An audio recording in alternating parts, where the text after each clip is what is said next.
What do you mean by late? I'm here. I'm here, I'm here, I'm here, I'm here, I'm here, blah, blah, blah.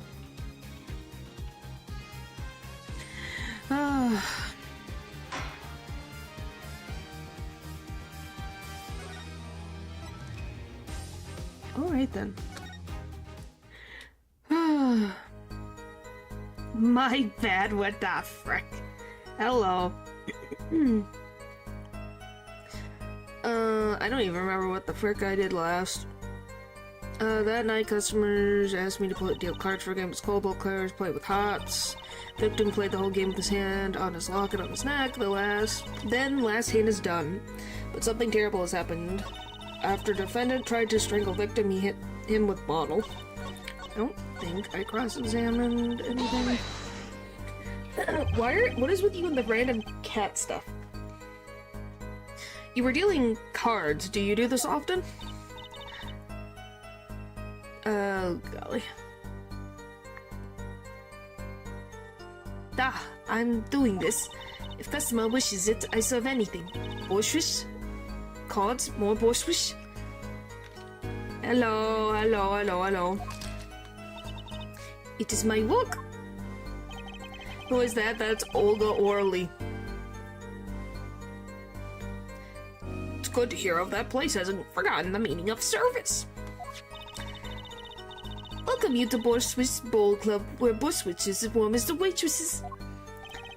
And the dude? Which dude? This dude? Or the one that has... Or the one that is the judge? Because there's technically 3 dudes in this room. No, 4 dudes. There's technically 4 dudes in this room. This one, the one right in front of me, that's Apollo. I know the judge. I was just saying, which one are you meaning?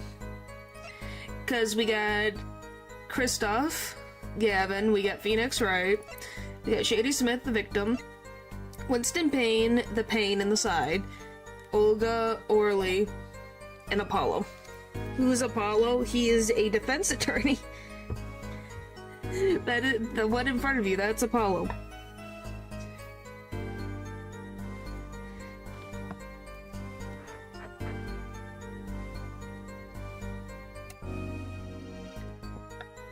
Right, Phoenix is on his divorce arc. Oh my gosh. You completely forgot what happened to Phoenix. You'll see. Thank you for not handing out flyers during the cross-examination. Is Apollo related to Nick? Well, do you mean biologically? No. He is not. He will eventually work with Phoenix at the Write Anything agency. You'll see.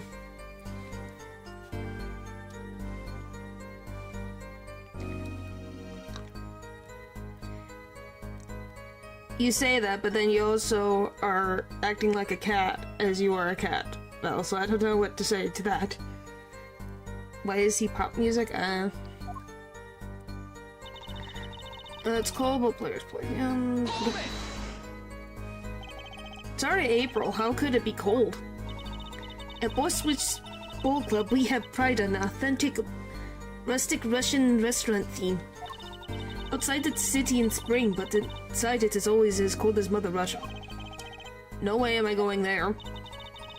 When it comes to hot Borswich's, cold is but seasoning, though. The whole time with a locket on his hand.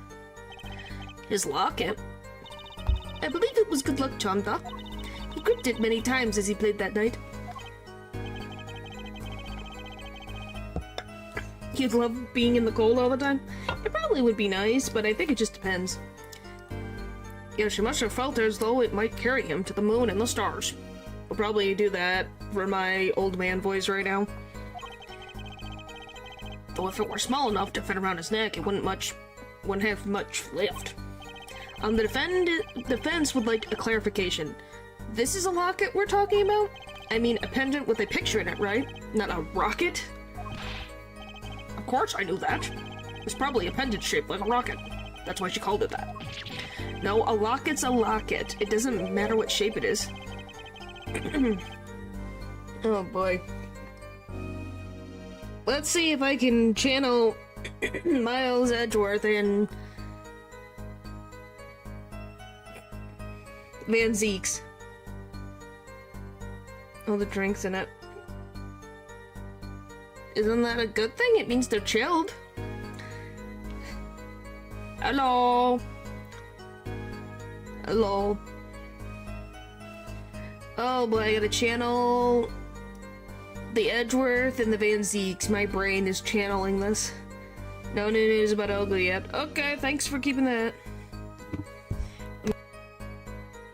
I need to channel these two. Oh boy, I gotta remember how the frick. This is Christoph Gavin. He is Apollo's mentor. Oh my gosh, brain is like completely... It's considered bad form to poke fun at the hard of earning in our society. Hard of hearing or hard of understanding.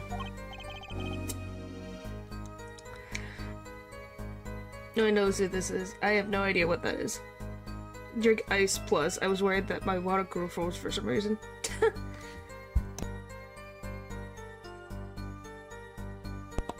You never know. Oh boy. So what's next?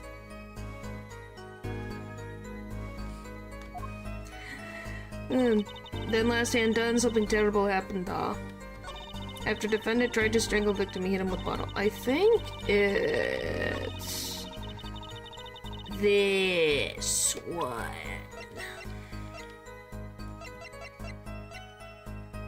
Objection! I think. You know, there was one curious part in her testimony, just like Mr. Gavin said. But what does it mean? Mr. Justice, would you care to explain what is you're thinking so intensely about? Recall the testimony, Your Honor. This comes after Ace Attorney. After the trilogy, canonically. The victim played with his hand on his locket at his neck, I believe she said. I hope you aren't about to raise an objection to the witness's grammar. No, but look at this photograph. Yes, his name is Apollo Justice. Do you see a locket on the victim's neck? Well done, Justice. I'm impressed. I don't know if that's a good name or a bad one. It's about as much as Phoenix Wright. I knew you'd be able to handle this. But what does it mean? We are to believe this witness's testimony as is, that the locket disappeared following the victim's death. Lockets don't just disappear, Your Honor. Quite simple when you think about it. If the locket is gone, someone must have taken it off, no? Taken it off? Wait, you don't mean... The defendant wasn't strangling the victim at all. He was taking off his locket. Wouldn't that explain it?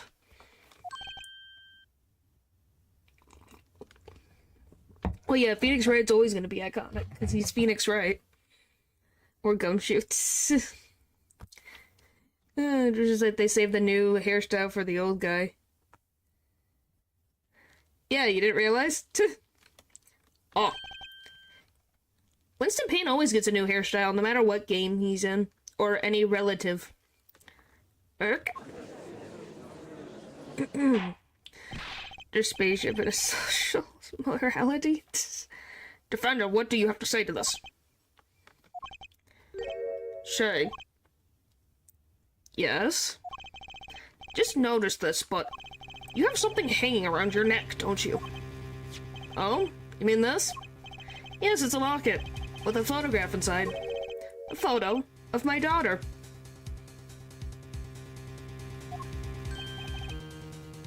Come again? Mr. Wright, you have a daughter? We confirmed it at the time of the arrest. The picture in the locket is indeed Mr. Wright's daughter. Yes. Natural, don't spoil it for everybody. So Mr. Wright has a locket too? Why don't I buy that this is just a coincidence? Because it's not. Phoenix gave birth.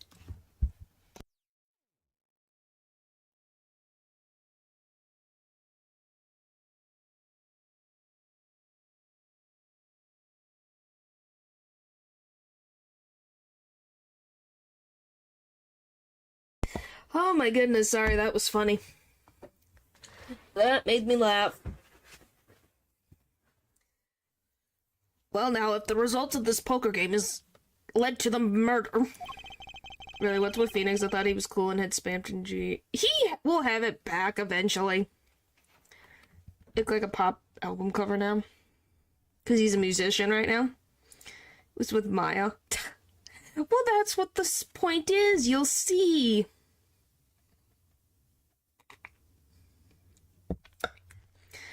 Perhaps we should hear a bit more about the outcome of the game. Further testimony won't really be necessary. It's clear the defendant lost badly. Miss Orley, you will testify to the court about the game played between the victim and the defendant. Duh.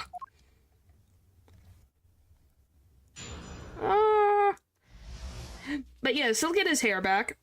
Don't worry. It's Phoenix. Of course he's gonna get his hair back. Serious competition. The game began with 3,500 points in chips for each man. House chips come in two sizes, small and large. The one who was winning, it was victim. The last hand, defendant played with all chips on table and loose. The moment loss was decided, defendant grabbed bottle from table and... Indeed, looking at this picture. No. We have people in the chat who don't know, so no, you cannot. It does seem to be a one-sided game. As the court knows, poker was the defendant's life. Failure must have been a bitter pill to swallow. Ah, how many times have I heard these words? I've done it in a fit of anger, Your Honor, and now I regret what I've done. A common tale, but true. Methinks the judge watches too many old court movies. Mr. Wright said he hasn't lost in 7 years, so this testimony must be wrong. What is with my chat?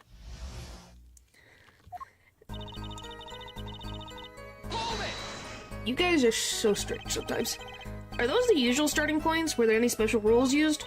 No, not special. Usual game, usual rules. If each man began with 3,500 points, then the total would be... exactly 7,000 points. Please, this isn't calculus. It's not even long division. Sometimes... Well, at least all at once, I should say. Always bet on Phoenix, right? Well, he's definitely one to have more faith in. Really, naturally, that image really just has to come up, doesn't it? Because it's just accurate, isn't it? Do I need to, like, put that on screen? Is that what I'm gonna have to do? Is put that on screen for you guys to behave? Is what it is? Is that what it's gonna be? Yes, please. Golly.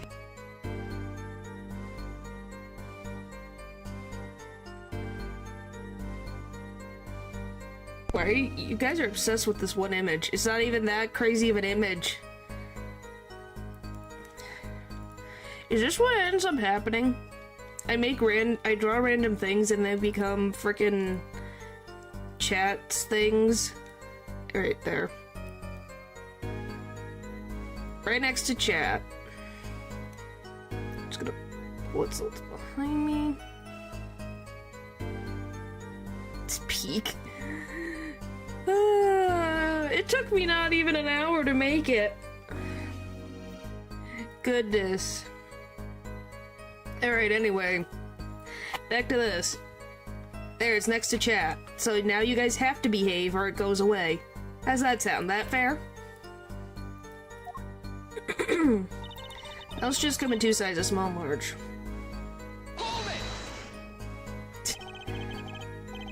Are the chips in this photo all the chips that were used? Of course. Something's fishy with these chips. Should I press harder? Yes. Maybe you can explain a bit about these chips? Explain? What is there to explain?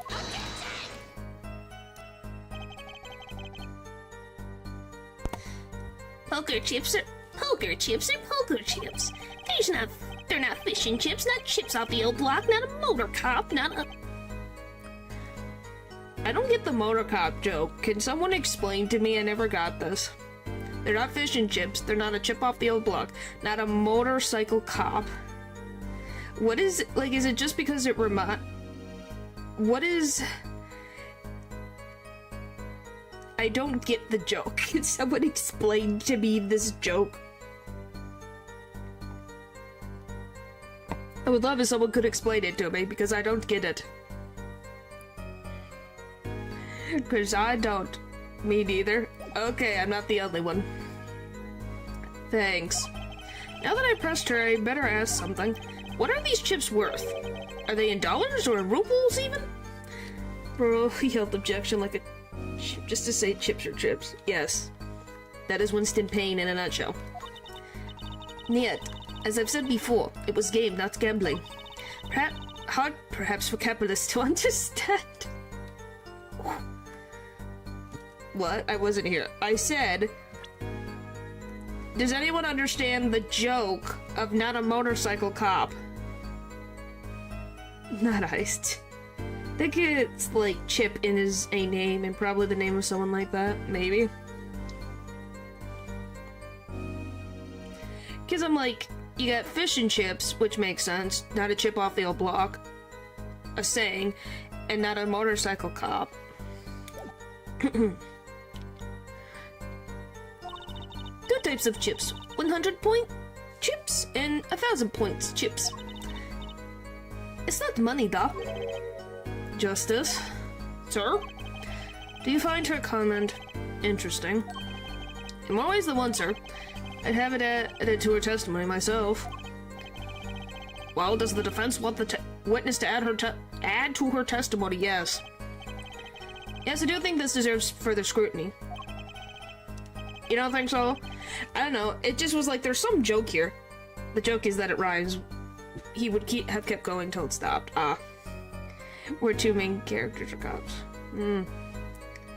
Add to the testimony. I wish I knew where I was going with this. Very well, witness, if you would be so kind. Da, Your Honor. Alright. Alright, let me just save. Because like I said, the most I remember is this first case. I'm not gonna remember every single step. But it's this one. Chips that no one means or why it's called that. I think it's because one of them's called Chip. Objection! Just go drink water! You don't have to ask permission to drink water. You sure it was the victim who won? Absolutely sure. Seems our new attorney is a bit confused. Glance at the picture is enough to tell you who won. If you're not in kindergarten. Just for safety's sake, could you please explain the problem to the court? What? It's... Goodness. Drinking water to survive is not an issue. Goodness. It's an untranslatable joke. Japanese media and generation using... Jokes using language. Yeah, maybe it is. I don't know. Just curious. Yes. Natural. What chicken? What chicken? What chicken are you talking about? Are you talking about Phoenix? But he's not a chicken. I'm confused. Explain. You saying chicken doesn't help me.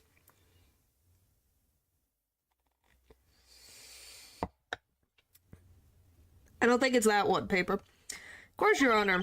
In this photo, I see small chips and I see large chips. Tell me, which were worth 1,000 points? Why, the big ones, of course, duh. Oh, I thought so too. But then the totals don't add up. The totals? Let's review what the witness told us. Each man started with 3,500 points in chips. And the combined total value of the chips was 7,000 points. Yes, if my calculations are correct, let's see. 3 plus 1, carry the 5. They are, Your Honor. Now, look at this photo that allegedly shows all the chips. If the big chips are worth 1,000 points and the small chips are worth 100, and you add them up, How much is it? do it yourself. You aren't in kindergarten, are you? 10,600 points. The chips don't add up. No, I don't know what that is. This clearly contradicts the witness's testimony. But why? How could this be? Exactly, Justice. Now that you know the what, you must determine the why. Right, there's only one possible way to explain this contradiction.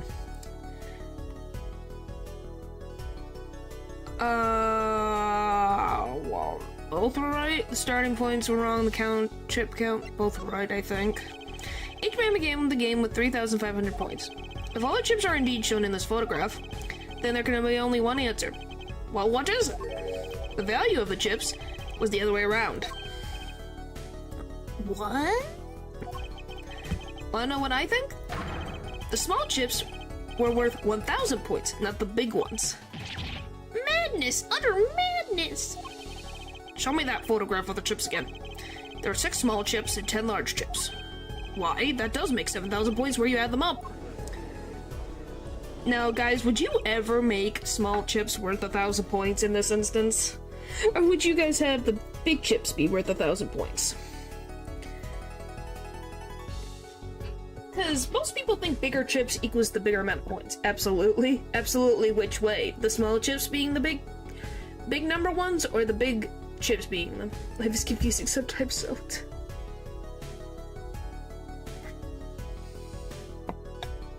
You never know. Yep. Excellent work, Justice. Small, big numbers. Doctor smarter than pennies. Yeah, that is true. It's almost as though you figured it out by yourself. Yeah, something like that. One's worth more because then they can gain way more. Bigger the number, the smaller the portion calls. That stonks. Well, I'm just glad I was the one who said it. But wait! The value of the chips may be different, but that changes nothing! Indeed, the victim did have the larger number of chips still. Oh. Exactly. If the small chips are 1,000 points and the large chips are 100, let's do a little math. Add up the points for each side of the table. The victim, Mr. Smith, had 2,900 points, and the defendant had 4,100 points. Well now, it seems that Mr. Wright was winning that night after all. Oh no, math. That's impossible! My client has even less reason to kill the victim. After all, he was winning. Yeah! Now, Miss Orley, you must have known the true value of the chips, since you were there at the scene of the crime, weren't you?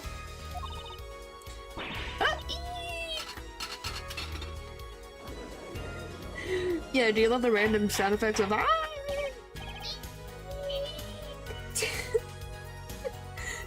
Order, order. It appears our defendant has lost his motive, and Mr. Wright's supposed defeat never happened. By the way, what do you guys think of this version of Winston Payne? Do you like him with hair on top of his head or without hair on top of his head? Those are your choices. Necessary, thank you. No problem. But yeah, which one do you guys think? Him having this little bit of hair or just having none? Somehow I like him less with the hair. Golly, he's definitely silly. Because we're gonna be seeing... If you guys haven't figured it out, Winston Payne and his family are everywhere. They're always the first prosecutor in every freaking game. Except for in the Miles Edgeworth investigations, but he does appear in the first chapter. No hair would be honestly fit him better. Probably. Why won't he just go full bald? Because he hopes to have his hair... He holds on to a hope to get his full head of hair. Let us now ask ourselves whether we can... Can I read?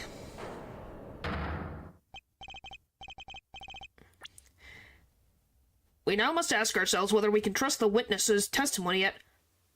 Hold it. Excuse me, what is it, Miss Orley?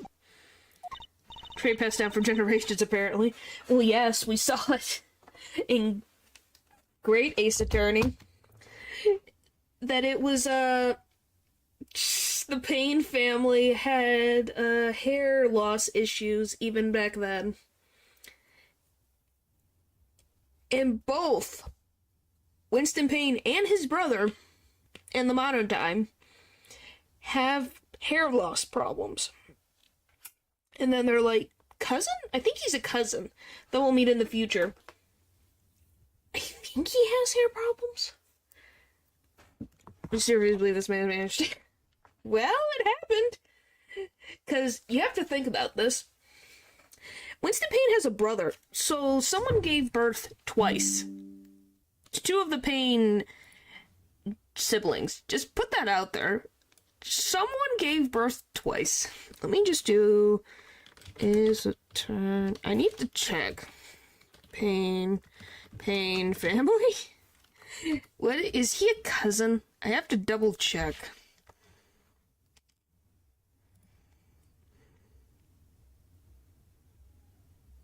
Wait.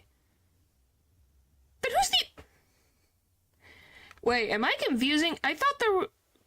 There's two of you. At least their family name checks out. Yep. Go eat! Goodness! Where the Wait, I'm confused. So, obviously you have Takasuchi Ouchi from the Meijin period. Blah, blah, blah, blah.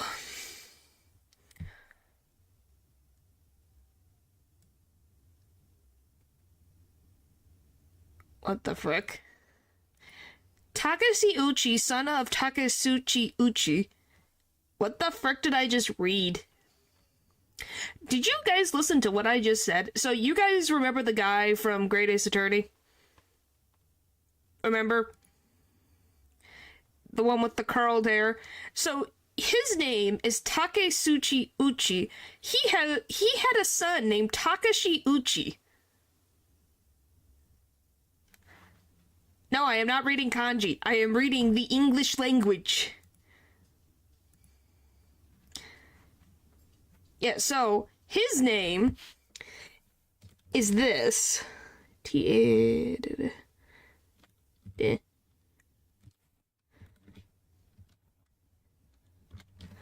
So this is the guy we dealt with in the first two cases of the Great Ace Attorney games. This is his son's name. So that's how that works. And I'm like, you just took away some letters. Which probably is they took away some kanji. So I was like, oh my gosh, how does that work? Anyway, besides that weird thing that I've learned, so... Oh yeah, by the way, I have now learned that Winston Payne has a wife and a daughter. I am terrified.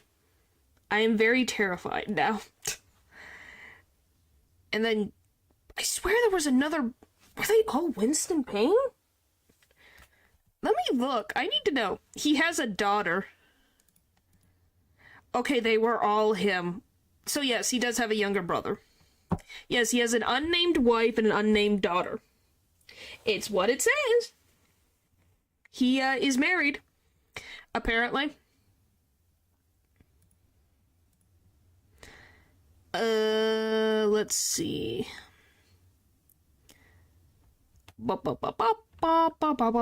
Okay, so the one that I was confused about before, these are all Winston. Okay, you guys want to see Winston Payne's slight decline of hair loss? What am I doing wrong? Obviously he found someone that loves him. You guys want to see the decline of Winston Payne and his hair? It is very funny to look at. Are you guys ready? Because it's ready because I'm laughing at it. Okay, so this is when he's hang on. I already know how it goes. No, but he goes from 49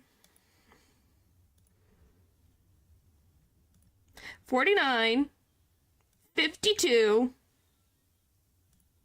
to 61.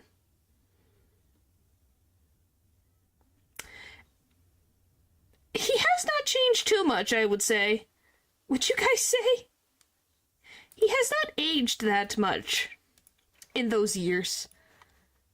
By the way, I love them called Green Pain, Gray Pain, and what is this one just called? Winston Pain Portrait. His receding hairline is honestly insane. It is.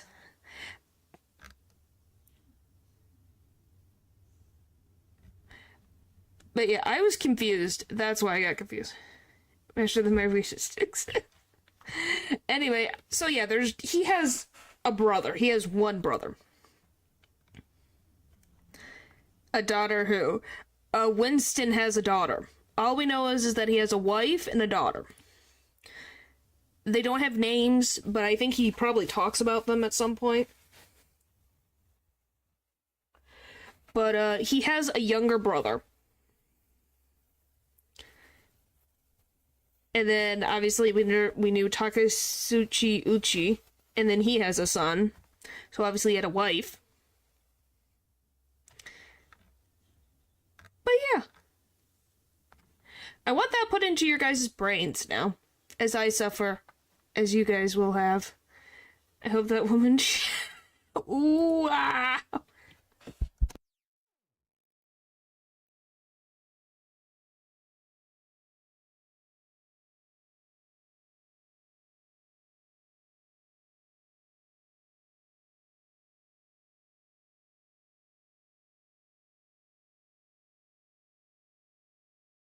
Oh my gosh.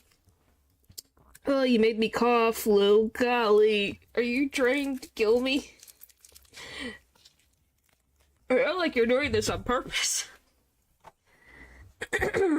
Oh my gosh. Oh, that almost killed me. I'm alive. I'm alive. Holy moly. Alright. Anyway. I did not want to be saying this, but actually, you see, See what, Miss Orley? What do we see? in last hand there was cheat. A cheat? You don't mean A trick? Wait, or do you mean a scam? They're all the same thing. Yes, there was cheat in last hand. That is why game ends with chips as they are. Great, just great. First we have lying, now cheating. Well, this case certainly has taken a turn. Pretty interesting. Witness, you... Hang on. Witness, will you please testify to the court? Tell us about this cheating in the final hand.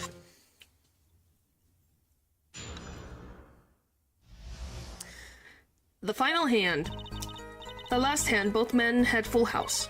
There is 4 of each card in deck, from ace to king. If you look at both men's hands, cheating is more obvious.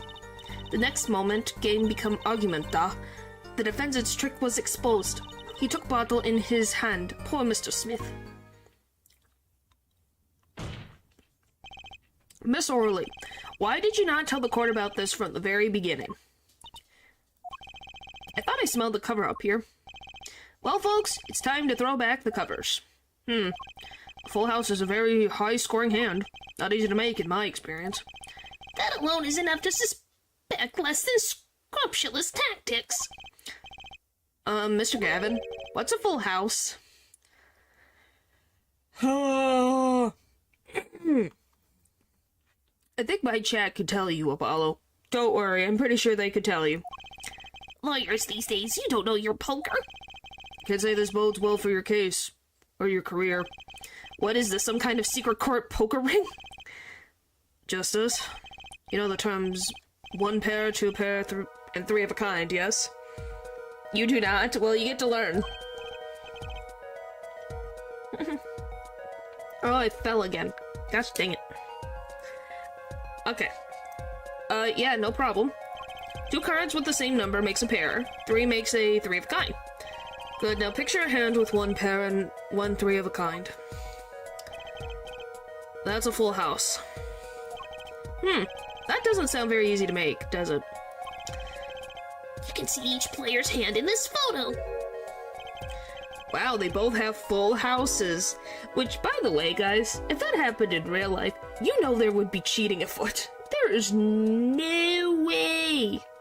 We all agree there is no, like, the luck that would have to be for 2 players to have this full house. There's cheating. Because it's so lucky. Maybe someone having a full house and maybe someone having a straight flush is at least more likely than both of them having it. Oh, by the way, I might as well. There you go, so you can see it. I know what's happening. I never played anything with cards before. So what's happening is there's 3 sevens and 2 aces, 3 kings and 2 aces. This is very, like, the percentage chance of this happening in a game is like the equivalent of you... What would you say? Would it be the amount of chance of winning the lottery, or even less than that? It's probably even less than that. Is the simplest way to explain it. We forget there's an easy way to make a full house, and go undefeated for 7 years. You cheat.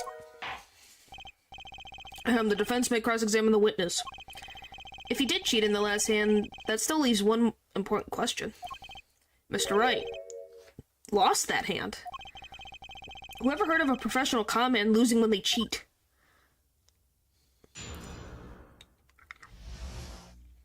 The final hand. Last hand, both men had full house. There's 4 of each card in deck from ace to king. If you look at both men's chin, cheating is more obvious. There's a poker boulder. I don't know about that yet. I don't think I'd be that entertaining to watch me play poker. I don't really think I've ever played poker, really. I played 21. Not really poker. How is it clear? Well, the defendant. Isn't that a kind of Spanish music? Then how do you know? What about this? Because it's very obvious. As long as you know how to play a regular card game, you know that when you have 2 decks of cards, it is not easy. He played a 5th ace. A 5th ace? I still remember both hands very well. Mr. Smith's hand had 3 aces. And Mr. Wright's too. Obviously cheating was afoot, or perhaps I should say, a hand. Your Honor, perhaps this can be added to the testimony without Mr. Payne's joke. Very well, the witness will add to this detail to her testimony, please. Well, yeah. If you're talking about being fair, then yes. Mr. Smith's hand had 3 aces and Mr. Wright 2. It's 5 aces in all. I need to look at stuff again. So you have this, you have this. I do love just the blurred out, I think that's a 2, or I think it's a 2. There's only 4 each. Yep. Objection! It appears the witness is mistaken. Mistaken? But my name? Look, this piece of evidence clearly contradicts what you said in your testimony. That's the photograph of the chips, is it not? Justice, perhaps you ought to explain your point in a way that the judge can comprehend. In other words, use your finger to point out your point. Yes, please point out the contradiction in this photo. What particular point contradicts the witness's testimony? I forget which one is... Which one's Mr. Right and which one's the guy's? This is the his, so it's gotta be here.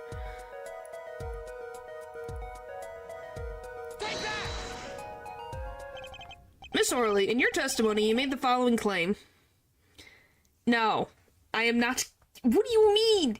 They didn't even gamble in the game. It's literally purely playing a game of poker. You can play a game without gambling involved. Shame on you. Shame, shame, shame, Leo. And shame on you too, Natural. Miss Orley, in your testimony, you made the following claim. Mr. Smith's hand has 3 aces. But as you can clearly see, the victim's hand only held 2 aces. No, this is grape juice. What are you talking about? This is literally grape juice. Grape juice. It says it right in the game. Grape juice.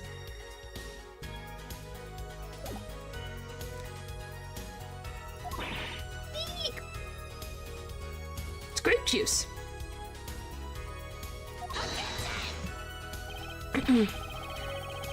Well, maybe the witness was simply confused. Perhaps it was the defendant's hand that held the third ace in question. I'm just saying, that's what it says. That's what it was in the original, too. Objection! It's to keep the age rating further lower. The devs knew. Well, yeah, it's how you keep the age rating lower. Because it's grape juice. Take another look at the evidence. As you can see, the defendant also has 2 aces in his hand. Where's this 5th ace?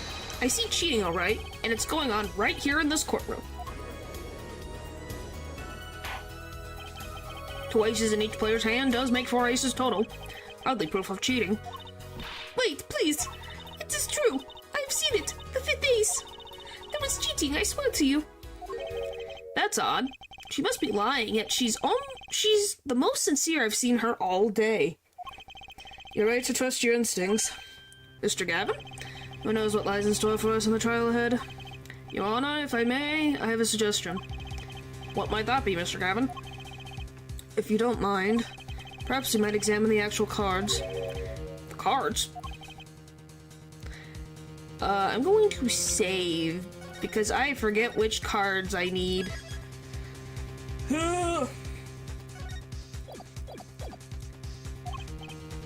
Yes? The player's hands that night were set aside as evidence, were they not? I love grape juice, actually. Even if there's a 5th, you could only display 5. Top 5. The defense would like to request the cards to be shown to the court. Very well, the prosecution will submit this evidence. Which would you like to examine? The victim's cards or the defendant's cards? I think it's the victim's cards. If these cards don't prove cheating was going on, nothing will. Now, which of these is more suspicious? It's the victim's cards, I think. It was the victim's hand that changed over the course of the witness's testimony. The defense requests time to examine Mr. Smith's cards. Very well, Mr. Smith, if you would. Mr. Smith. Mr. Payne, if you would. Very well. Received evidence, victim's hand. Victim Smith's hand was left at the scene at full house. Well, it's time's a wasting. Get to it, Justice. I have not water method. I trust 2 grape, 3 apple, 4 orange, 5 peach. I've never had peach juice. Huh. Yes, sir.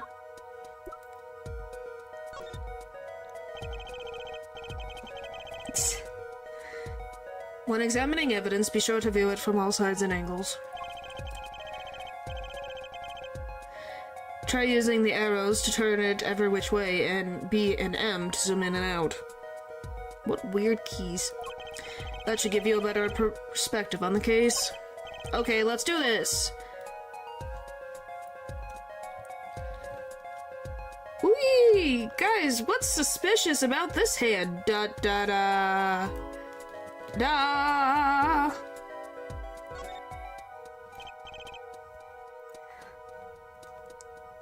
Just as what's with the others. What? Your Honor, look at this. One of the victim's cards. The back is different color. There's one that is not from the same deck. Yep. That's impossible. But I put that card in right hand. What was that, Miss Orley? Said da, I have eek. Your Honor? Mr. Gavin, yes? Tell me, what is the easiest way to cheat at poker? To cheat? I'll tell you. One merely needs a friend, a comrade, shall we say. The dealer. Wait, so you mean this witness, Miss Orley, she's the cheater? A professional, I'd wager. Ta-da! Order. Focus, Justice. Time to take advantage of her. Of her mistake. Shush you. Your Honor, please recall the testimony we just heard. No, it's Borschwitz? That's impossible. But I put the card in my hand.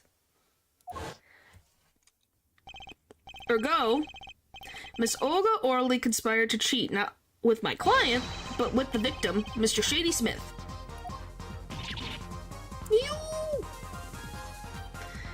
Okay, that she may be a good. She's cute. Hey, Leo, do you know about Olga? Do you know about this case at all? Yeah, I don't think I like a polymer. What was that? A really weird joke? I don't know. Some things just are like, why? Not only did she cheat, she cheated poorly. Therefore, it's not hard to imagine an altercation between her and the victim. What? Wait, you don't mean the defense isn't accusing the witness, Miss Olga Orley, are you? Time for justice. There were 3 people in the room at the time of the incident. And if Mr. Wright isn't guilty, that means I am. The defense accuses the witness, Miss Olga Orley, of murder. Apart from the trilogy. Woo! Well, then you might have a surprise in store for you. Mr. Payne, where's your witness, Miss Olga Orley? It appears she has lost consciousness, Your Honor. Mr. Justice, Your Honor, seems you have presented a new possibility to the court. One suggesting a connection between the witness and the victim, Mr. Smith. No, she's alive. And that means this court cannot pronounce a verdict for the defendant at this time. What? I did it, I held out. I see no point in prolonging the trial this day. The prosecution will need to make further inquiries. Guess who opened his mouth? It's this one. Mr. Wright? Can't end the trial here, Your Honor. Not yet. What nonsense is the defense spewing now? Think, one of the cards had a different colored back. Don't you wonder what it means? What are you doing, Mr. Wright? Raising objections right when you're about to get off the hook? Ridiculous. But...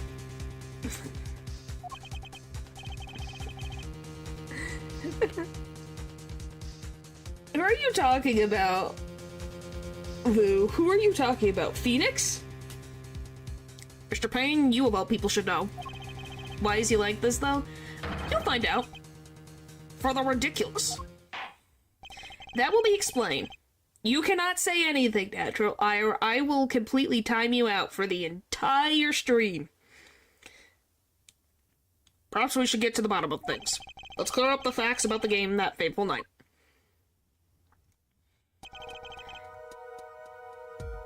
As was said before, we alternated between 2 decks of cards that night. Getting this divorce art. I'm saying the entire stream means you cannot talk in chat at all. No, he was not married. That we know of.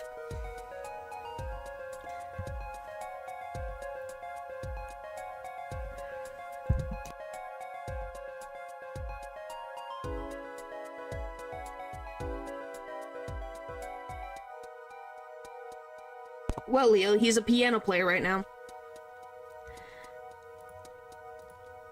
No.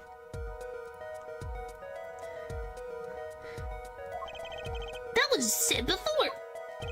The two decks at the club have different colored backs, blue and red. One color per deck. I'll use different colored backs. If we use the same color, the two decks might get mixed. They're still playing video games. Hey, he looks pretty good for his age. How old is he right now? He's wow. Leo, what the frick luck did you get? He's 33. How did you guess? And then she's 21.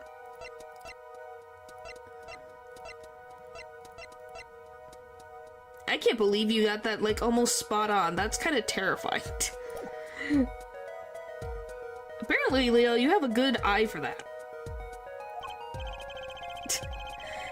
You still use different colors and they still got mixed up. We used the red deck for the last game. I see, but that's odd.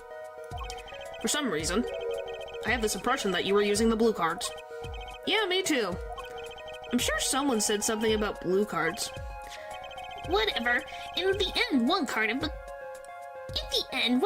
wrong color got into the mix. And I've blood power, I guess.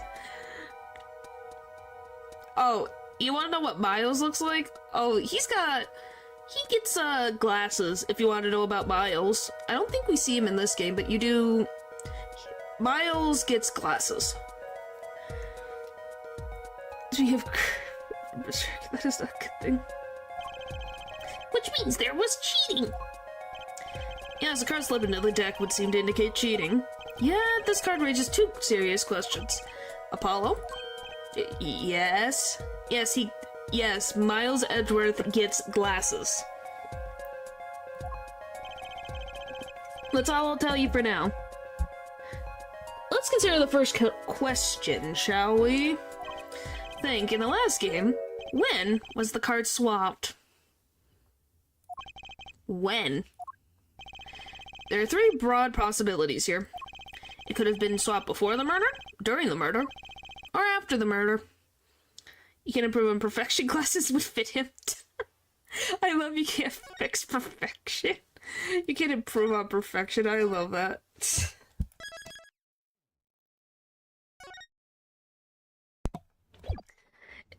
It's because he doesn't have a daughter like Phoenix. Well, Lou and some other people's headcanon, Miles and Phoenix are together. At some point. Well, yeah, thanks for the new bulletin, Mr. Wright. Of course it was swapped. Oh? It might be as simple as you think, Mr. Payne, or it might not be. I'd like to hear what Apollo thinks first. What do you think? When do you think the cards were swapped? When was the card swapped into the deck? I think it was after the murder. Why is he so smug? Because he knows everything. It's Phoenix. Remember, this is grown-up Phoenix. But Phoenix won the custody. Oh, boy. Perhaps it happened after the murder? What's that? Ridiculous! What's the point of cheating after the hands have been shown? That's silly!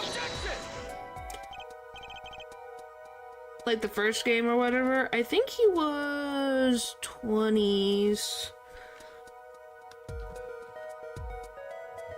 If you give me a second, I think he was in his 20s. I gotta double check. He was 28. 24. He was not 12.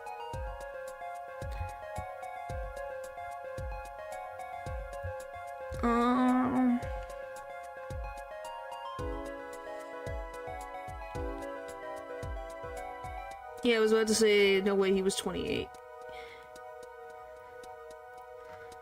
He started at 24, and then, obviously, between the couple of years that went by.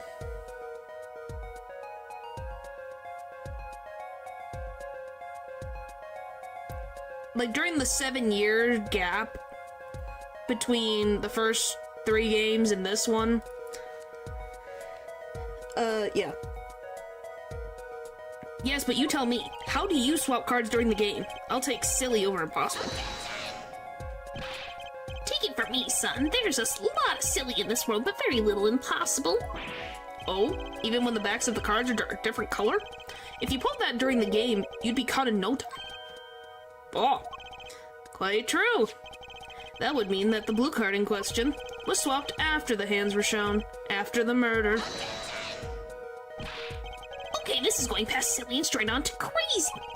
I ask again, what's the point of cheating after the game's over? Who would do that? No, indeed. That's one of the mysteries before us. There's another? Yes, a simple yet decisive question that must be asked. Who swapped the red card for a blue card? Who?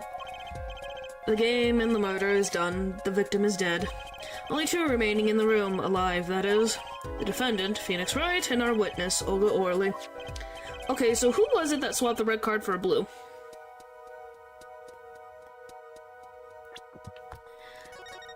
I think... Is it what I'm gonna put is correct, but I'm not positive. Why, it must have been Olga Orley who swapped the cards. She was trying to cover up evidence of the cheating. That does make some sense. Okay, it must... Sorry, but there's a problem with that explanation. Huh? The swap cards was from the wrong deck. Yes, a blue card was stuck into a red hand. Why? Because you want me to go all the way back? It's not scum saving.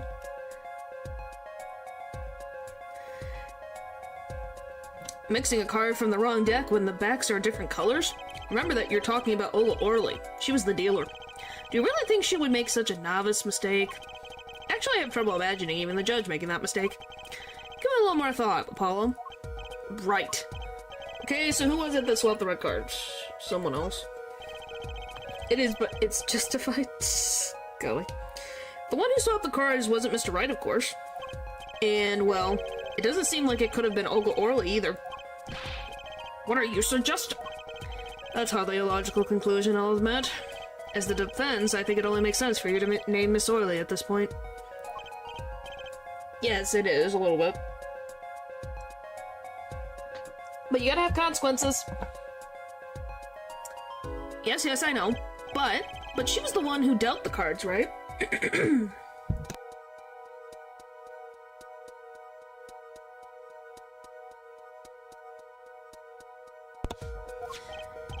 I just can't believe she would make the mistake of swapping the wrong colored card. And if the card was swapped during the game, it'd be obvious. Huh. Something you'd like to share with the court, Mr. Wright? Oh, my apologies, Your Honor. I was just thinking how much fun all this is. Fun? How about confusing? I have no idea what the defense is claiming, Your Honor. If the one who swapped the card wasn't the defendant, and it wasn't Miss Orley, then who was it? Oh, yeah, well, that is the question, isn't it? Precisely. Huh? I believe we're about to see this case take a new direction. A new direction? We'll find that, indeed, after the murder, someone swapped one of the cards in the victim's hand. And that someone made 2 critical mistakes. I'm sure you're going to tell us the first was swapping the wrong color card. Because the one who did the swap didn't know 2 colors of cards were being used. The other mistake was the number on the card. Right, the person replaced the 5th ace with a king. I'm sure whoever swapped it wasn't expecting there to be a 5th ace after all. And all they knew was that the game had been won with a full house. So they picked a king up from the table and swapped it in. But there's one problem. According to our case records, this person doesn't exist. True, not until now. But you have to admit the possibility of a 4th person. Though it's more than a possibility. There was someone else there that night at the scene of the crime. What? I can't believe I can do that so well. I believe the judge spoke truthfully earlier. You do make trials. Ridiculous, Mr. Wright.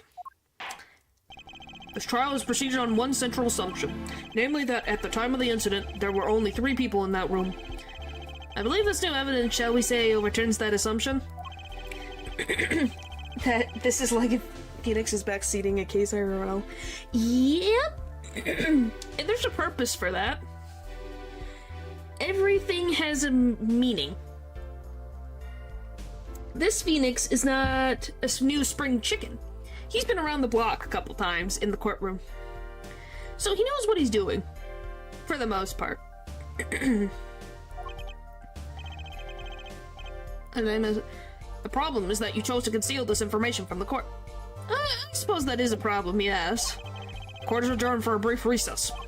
Mr. Gavin, I'll see you in my chambers during this recess. Certainly, Your Honor.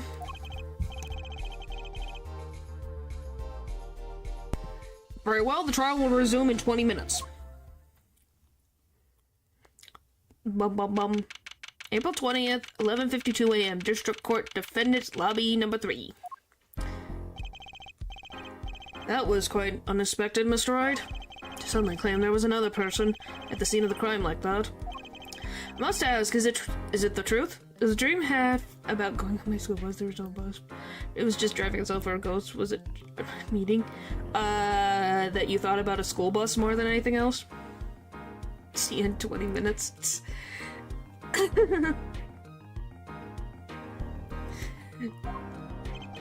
Well now, I think you'd know the answer to that. Being mysterious, are we? Sadly, I have no time for mysteries. I only ask that you leave the defending to your defense in the future. Otherwise, I cannot guarantee the outcome. I see you haven't mellowed out one bit, Kristoff. I think it just depends on the type of dream more than anything. Justice? Yes, sir? The judge has summoned me to his chamber, so carry on without me. Okay.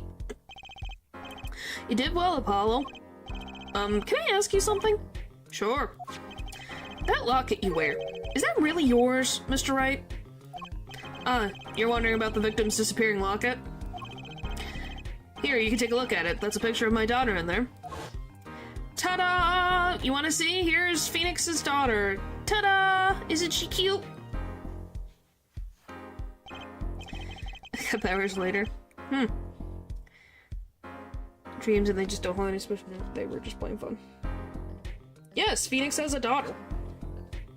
This has been... Why is everyone so shocked? Well, I guess I was shocked at first, but I was like, he had a daughter? I'm just surprised to hear you had a daughter. Most people are. Perhaps you'll meet her one of these days. One more question. The one who cheated that night, was it you?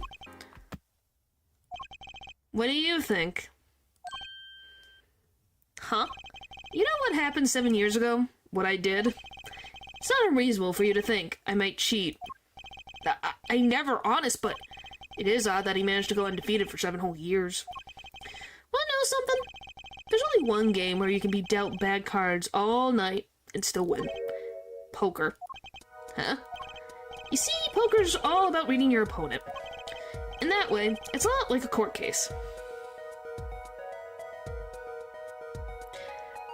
Do you want the answer, or do you... I guess the question is, do you want to know? It's not a big deal. I just can't tell you anything more if I answer that question. I can tell you one thing, but I can't say the rest, anything else. So that depends on you guys. Boop, boop, boop.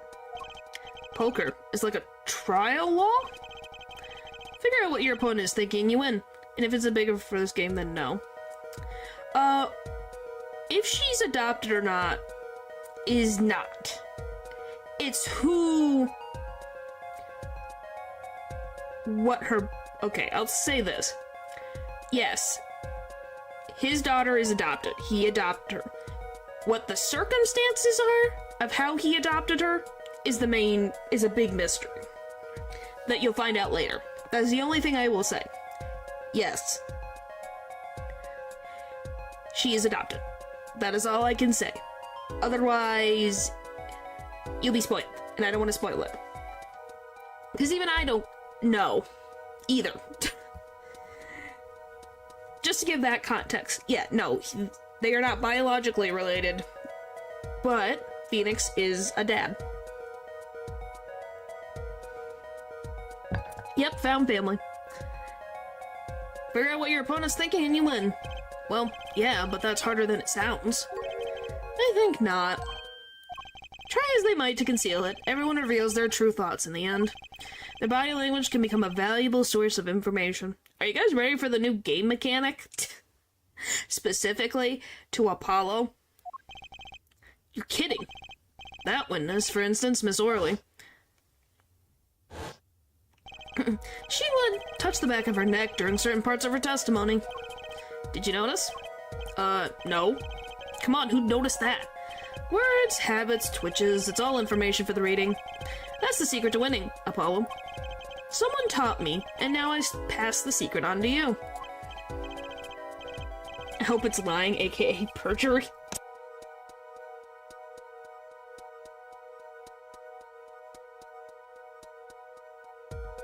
No. But I'm not worthy. I mean, there's no way I'll pick up on these signals. No, you can do it. Huh? You just don't know it yet. What's he talking about? But you will, soon. Oh, I almost forgot. One more thing. About this case. You should know, I haven't told the truth to anyone yet. What? I knew it. Have my reasons, of course. All shall be revealed. And Apollo, I need you to be there, defending me. I need your power. My, power? I have no idea my cords of steel were that special. It's time. The real trial begins now. Do your best. To be continued. Right now.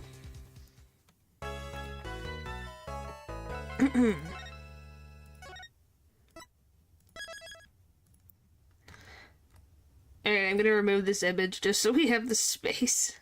Okay. There we go. Yes. April 20th, 12:14 p.m. District Court, courtroom number 2. Court will now reconvene. Has our witness, Miss Olga Orley, recovered? Yes, Your Honor. No, that is not what I said. I shouldn't have to put it up there for you to behave. Yes, Your Honor. Well, she's regained consciousness. Perhaps we can hear her version of the events again. So, Leah, you still there? Are you ready? You said you liked Olga, right? Yeah, but that'd be funny if you did. Haha. That's the thing, you see, she's quite fatigued. You're looking a bit fatigued yourself, Mr. Payne. Sadly, fatigue is insufficient grounds for refusing to testify or prosecute. The defense would like to request that Miss Orley take the stand. Very well, the witness will take the stand. Yeah, you ready?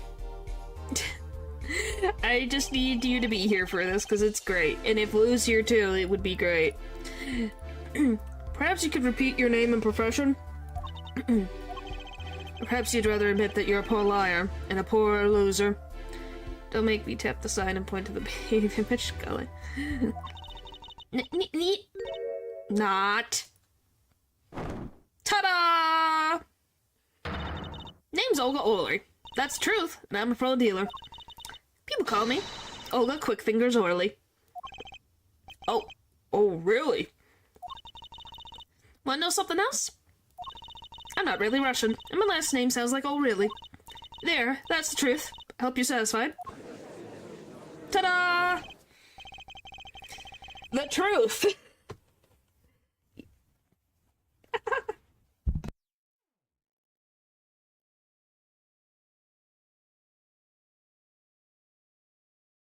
I never said she was a nice lady. Witness, you will tell the court what you were really up to that night. Fine, I'll talk. We had a plan, see? I'm gonna remind you that you are currently under oath. I liked her comfy outfit. But you don't like her pirate-ish outfit? No, she's cool. Any further fabrications will have serious consequences. Fine. Like I said, I'm a pro. That guy, Smith, hired me to do what I do best. I was planning at the Borschwitz Bowl Club several days before the night of the murder of the game, as a waitress. So you're in cahoots with the victim. Not that he needed my help. Smith is a well-known poker player in some circles, but winning was the main purpose of this game. He was about to destroying a legend, the unbeatable Phoenix Wright. The plan was simple, elegant, really. You see, we set up a trap of sorts. I was to plant a card in Wright's pocket beforehand, and then deal 5 aces before one of their games. And when their hands were revealed, Smith would call them out and search Wright. He would then pull out the planted card, and the trap would snap shut. But yeah, she went full butt. You swapped the cards. Exposing a cheater and losing on top of it, it would have made a great double play. Just like that, the legend would be dashed to pieces. Indeed, getting caught red-handed at cheating would cast down on all his prior winnings. That frame was wild. What? What frame? Of Shady Smith checking Phoenix Wright's pockets? 7-year legend destroyed by one little card. That was the plan. Lil, your brain is so far in the gutter. You're worrying me more than Natural and Val do. Like, holy moly. At least lately. Oh really, Orly? How droll. But it appears you've made quite the mistake. A mistake? I agree the trap was elegant. Yet, what happened to that planted card? Hey, that's right. He's lucky, I'll give him that. You'd have to be to slip free from the trap laid by Olga Quick Fingers Orly. Is this grounds to arrest this lady? Yes. Well, she's already in trouble for lying in court. Oh, really? The witness would be much cuter if she dispensed with the evil mastermind shtick. Back to the stream. The first thing I saw was that. Oh my goodness. Okay, fine. Cute. Who wants to be cute? I'm not cute. I'm bad, you hear me? Bad. When you're thorough being bad, perhaps you could testify to the court. Tell us about this trap and how it was sprung.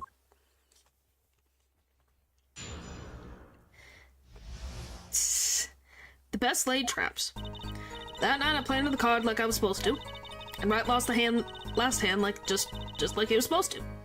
Then Smith searched him, but the planted card was gone. The plan failed. Next moment, Wright picked up a bottle and swung it. It wasn't me who hit Smith. It was that no good cheating defendant. How is he cheating if he is undoing the cheating? A surprisingly frank testimony that still leaves us mostly in the dark. Trap was perfect, I tell you, perfect. If that rotten cheater hadn't messed it up... Look who's talking. Well, the testimony for what it's worth is all yours, Mr. Justice. I really like Olga's design, her art. Say, looks like it doesn't fit an ace attorney, but in a good way. Well, that's good. I retract my previous statement. What? Which statement are you retracting? You have quite a few statements. Is it about you thought she was cuter in the other outfit?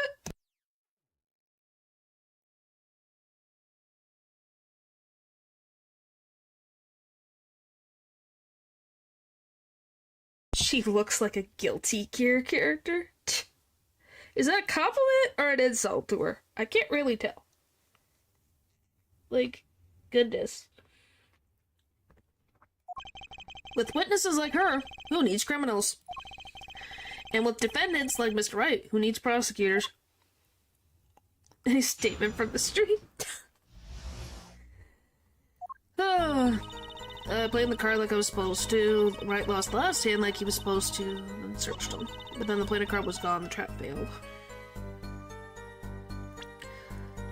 Alright, now we're getting into, I don't know what statement I have to use.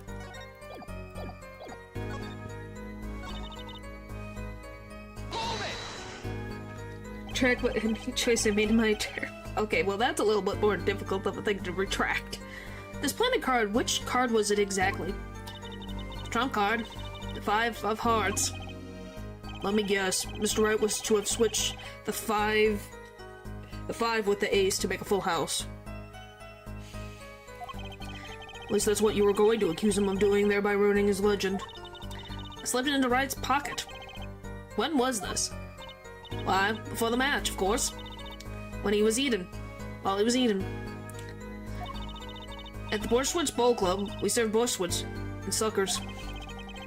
Mind me never to go there. Of course, the card was to make its grand debut during the game. Look up. What the frick? Okay. What game is this related to? Because this could pull up who knows what. From Guilty Gear?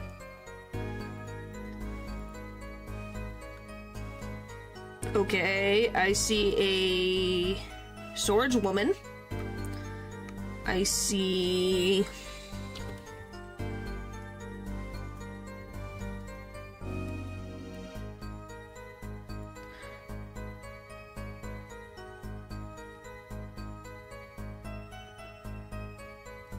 a guy with an eyeball? And then...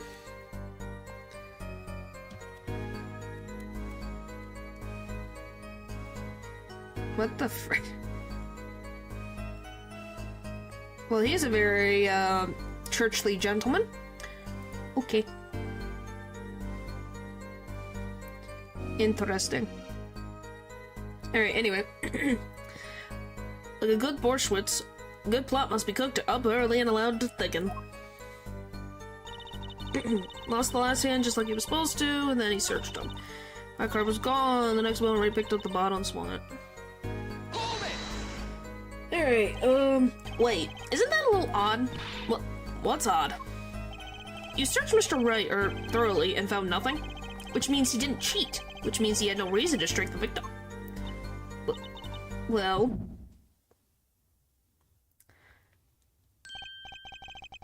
didn't think of that. Golly. What was that just now? I sensed something. Something wrong, Mr. Justice? Nope, nothing, Your Honor. What to do? Should I press her a little harder? Here we go! Miss Orley, you're hiding something. What are you talking about? Me? Quick Fingers Orley? Hiding something? The defense will refrain from baseless accusations. I have one question for the witness, then. You say you saw the moment the defendant hit the victim. Is this true? Of course it's true. I did see it, honest.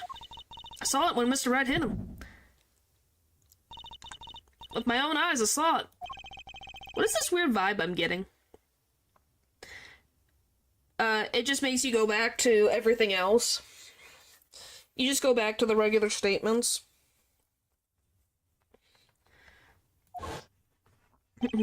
That witness, for instance, Miss Orley. She would touch the back of her neck during certain parts of her testimony. Did you notice? Touching her neck, was it?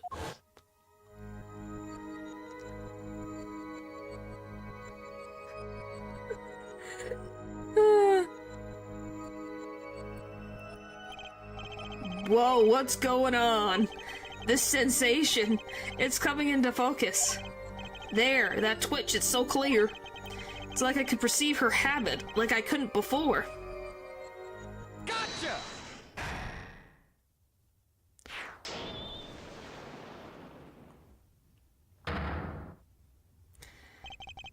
This imagery, yep. Games after or before the Great? It's after Great Ace. Okay, so, if you're meaning the releases, if you're talking about the original, Apollo Justice was before Great Ace Attorney in release dates. this particular, like, the Trilogy one, was released afterwards. Hi, Paul! I guess your alarm didn't go off? Miss Orley, perhaps you are unaware of this yourself. Unaware what? Whenever you get to a certain part of your testimony... Hello. You touch the back of your neck with your left hand. My neck? So what? What indeed, Justice? I hadn't noticed anything of the sort. What she says that part of the testimony, she's subconsciously recalling something. Just wondering it was a bit of a shock to go back to 2D or after 3D. Well, because, to explain simply, if we're talking chronologically, yes, Apollo Justice, the original, released before Great Ace Attorney. It's just that after Apollo Justice, the other games go into 3D. Apollo Justice was released after Phoenix Wright, Ace Attorney 1, 2, and 3. In the chronological timeline. Just this is the updated graphics and added. Point is, this is the quality of life version of Apollo Justice. Also being available on Steam. That's all. But yeah, watching horror movies with my brother. Hey, nothing wrong with that. Her body reacts to the memory and she touches her neck. I'm sure of it. Memory? Would someone care to explain what he's babbling about? Thank you. Yeah. Just wanted to put it in perspective. I just did Great Ace Attorney because technically I could have done it at the end, but I didn't. It's the one I got I got it in with the, why I did Great Ace Attorney is that it came in the pack with the Phoenix Wright trilogy. Alright, I'm gonna be right back, so I'm gonna take a quick break. I'll be right back.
Okay, I'm back.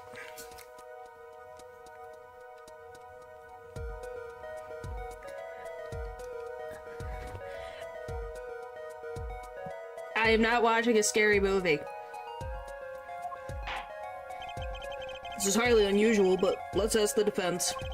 You claim the witness is remembering something. Maybe you have evidence of this memory to show us?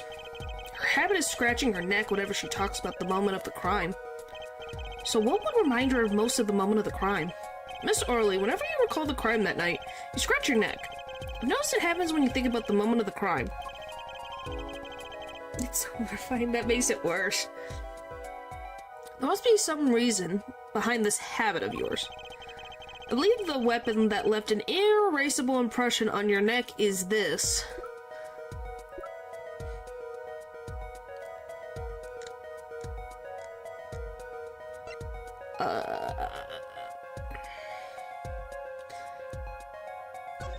I don't remember. I don't remember.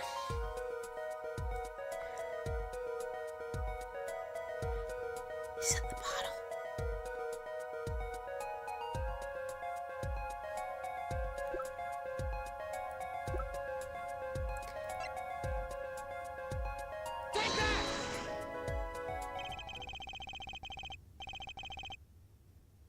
she talks about the moment of the crime, she touches her neck. It reminds her more of the moment than this bottle, the murder weapon. Okay, I was like, did I get it right?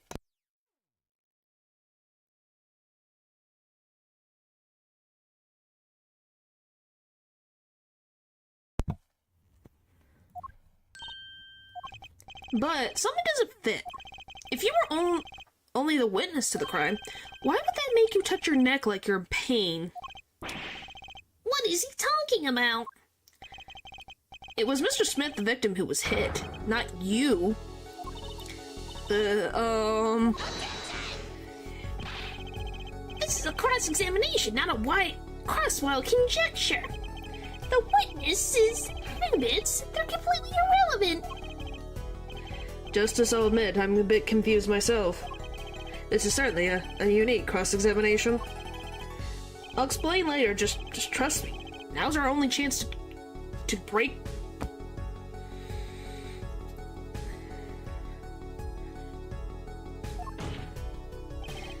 Miss Arley, please testify in detail about the moment of the crime. The very moment. Yeah, I am nothing.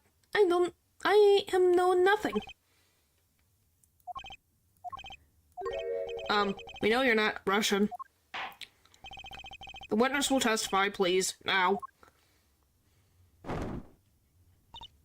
Fine. He's the one who did it. I didn't let him get him out of my sight until the cops got there.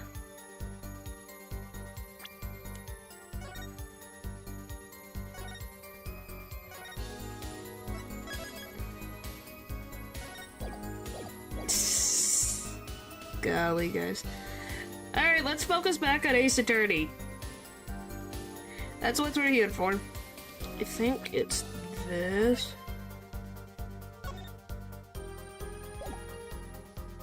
Objection! Okay, I didn't forget. Miss Arley, we have records here that clearly contradicts what you said. It states that the police were alerted by a report from the defendant. And we know that the defendant left the room, climbed the stairs, and made the phone call from the first floor of the Borschwitz Bowl Club.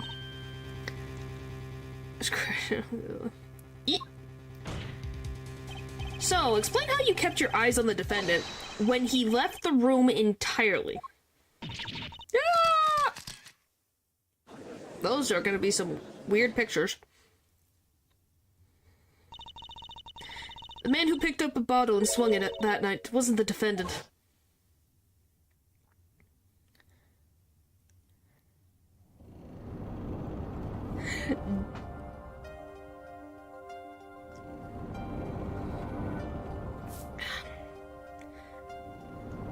Ba-ba-ba-bum. Showdown time. You dirty cheat. Check his pockets. Now. It's gone. The card's gone. You lose. Oh! Just then, Mr. Smith grabbed the bottle from next to right, and he hit me. You... Some measure of cheating you turned out to be.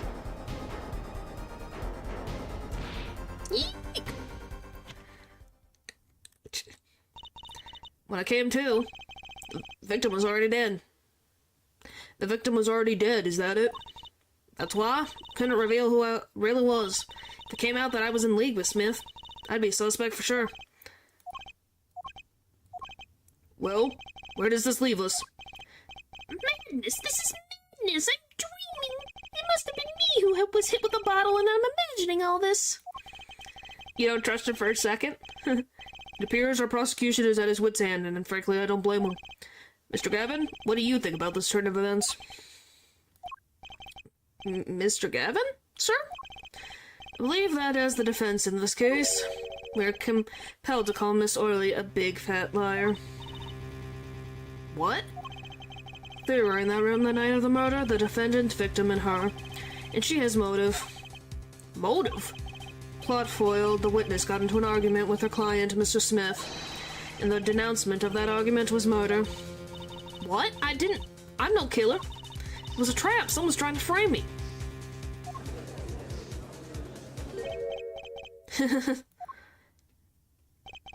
What a tangled web we weave when we practice to deceive. How did they leave a potential witness of a crime alive? You'll find out. You'll find out. All will be revealed. So tangled, we catch ourselves in the process. Mr. Wright? That's just hasty conclusion. It's not like you, Christoph Gavin. What are you saying? Why not consider the other possibility? That there was another person in the room at the time of the murder? Right, like Mr. Wright was saying before recess. A single card was swapped into the victim's hand after the murder. And the one who swapped the card didn't know 2 colors of the cards were being used. A 4th person. This theory again. Your 4th person doesn't exist. Indeed. That's why I decided to bring this case to court. Here, where there's no escape and no chance for deception. The perfect place to catch the real criminal. The real criminal?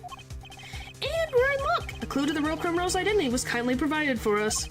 Right at the beginning of the trial, no less. What's in it? A picture of him in Miles, I hope. It's true. It's his daughter. Oh, I can't wait for the next trial. I almost slipped. Whoopsie. What? Apollo, perhaps you know what I'm talking about? Sorry. Remember what I said? The 4th person who swapped the cards made one critical error. He or she wasn't considering the color on the backs of the cards. Right, but how could such an obvious mistake occur? The cards used for the last game were red. Yet, there's one person here in our court who thought those cards were blue. Yeah, I had that impression too, but why? Well, Apollo, think you can figure out who it was?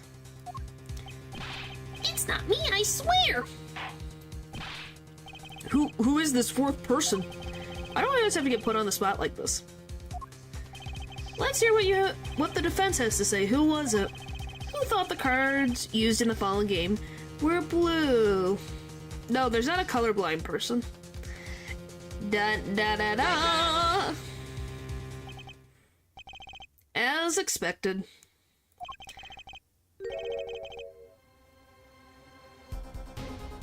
Your eyes and ears are as sharp as your hair. I was right. Christoph Gavin, you were the 4th person that night. But, of course Mr. Gavin knows the color of the cards. How would he? As you can see, the photo of the crime scene is black and white. You can't tell which of the cards are blue, the ones on the floor or the table. But look! You can see the colors in this photo. Yes, but when he said the cards were blue, it was well before this evidence came to light. It's true that the defendant was engaged in a game of poker with the victim, yet it was only that, a game in the purest sense. A competition, Your Honor. A competition? Yes, a test of wits, a silent clash of passions. Only the cards, their backs wreathed in blue flame. You know its final outcome? Yeah, but here's the thing. If you didn't know that there was 2 sets of cards at all, you would have no idea. Well, Christoph? Mr. Gavin? Uh-huh. Mr. Gavin, is something the matter? No, nothing. Excuse me, it's just so sudden. Right? You aren't seriously accusing me, are you? Grades greater than your grades. Oh, Christoph? You know, even I'd never take a joke this far.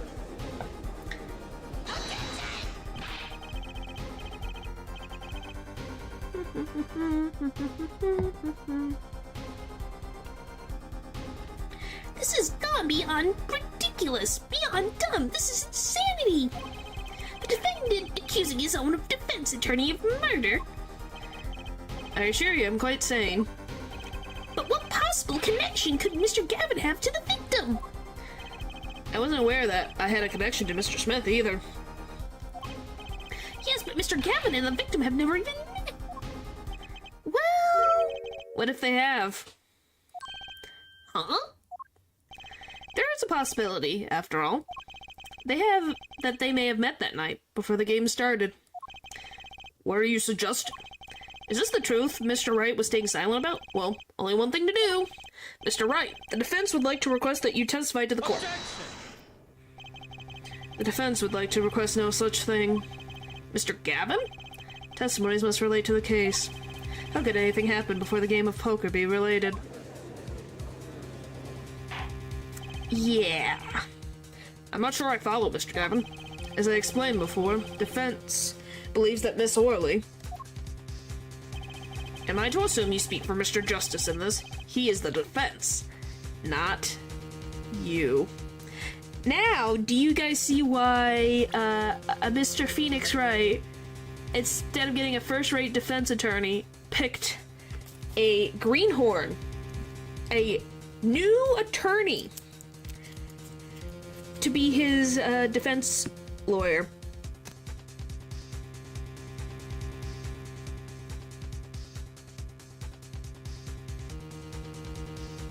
So yeah, that's why.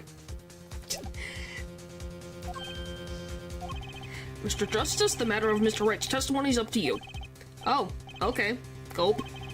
Does the court, in your opinion, need to hear Mr. Wright's testimony? Yes, it does. Miles is a prosecutor, not a defense attorney. I don't follow, but whatever.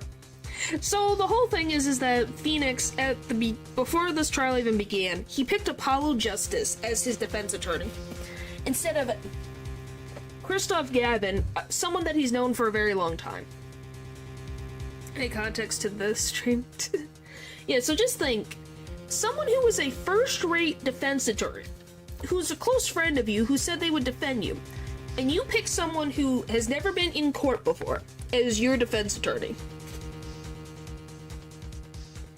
Specifically, someone who's working at that same first-rate attorney's agency. Wouldn't you be a little suspicious? This was Mr. Wright's strategy. He was planning this all along, and I intend to see it through. The defense would like to request that Mr. Wright testify to the court.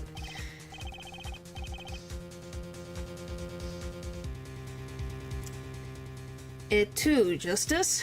You would betray me, your teacher. I'm sorry, Mr. Gavin, this isn't about loyalty. This is about the truth. Very well, the defense. Mr. Wright will take the stand, please. Ta-da! Appetite before murder. That evening, Christoph and I had dinner. We sat at the table in this photograph. Shady Smith was walked in 5 minutes after Christoph left. Is that even the right French? I don't know. It should be etoy. Etoy? Am I saying it right? When the trap failed, Smith hit the waitress. The girl was knocked out cold. Smith was uncontrollable. I left to call the police. When I returned, he was dead, blood streaming from a cut on his forehead. That's when I made another phone call to defense attorney Gavin. Mr. Gavin, you were at the Borschwitz Bowl Club at the night of the murder? I dine with him rather frequently. And he talked to the defendant on the phone directly after the murder? Quite against my will, I had become involved in a murder. I thought I might be in need of a lawyer, so I called him. You were planning this all along, weren't you, right? Just because you wanted to drag me into your little murder trial. The only thing I want is the truth. As I did back then, and now. I thought my office was doing you a favor when we took on your defense. It appears that I was wrong. Very well, the defense may cross-examine the witness. Justice, Sir, he's lying and you're going to expose him.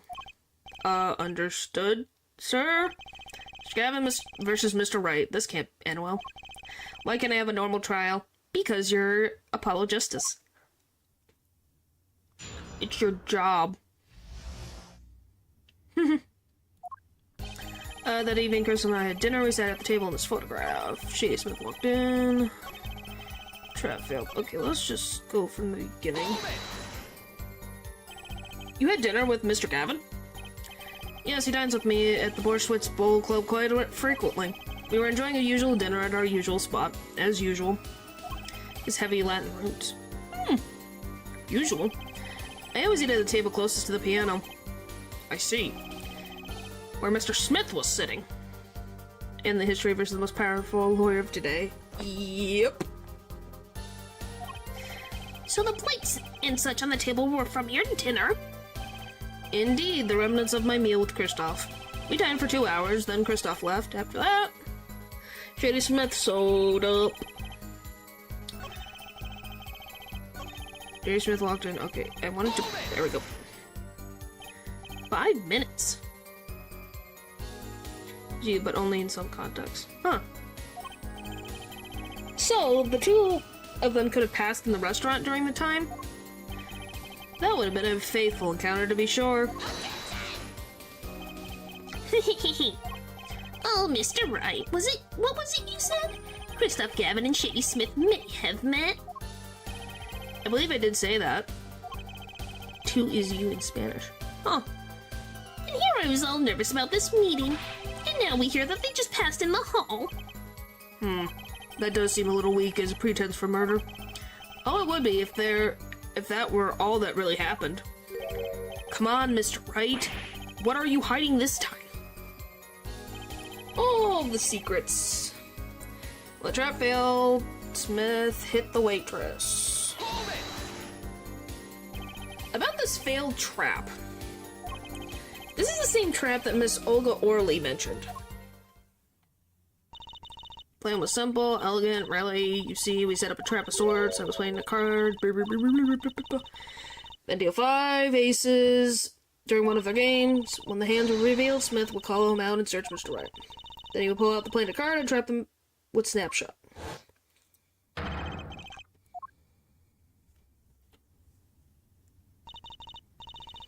News translated to a.e2, but again, maybe Latin. Yeah, it was a harmless prank, in essence. It was by a quirk of fate that I happened to discover it. A quirk? I happened to put my hand in my pocket and found a card. The card she planted.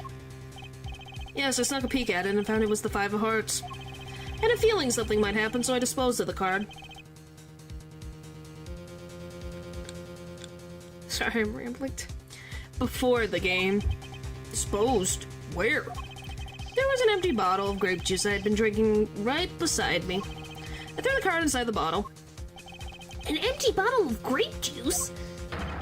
The murder weapon? Yes, I rolled it up and shoved it in. The colored glass makes it hard to see. A bottle of wits between the deceiver and the would-be deceived. That sounds like terrific drama. Card inside the murder weapon. That's strange. Did the police miss it in their investigation? Maybe I'll take a look.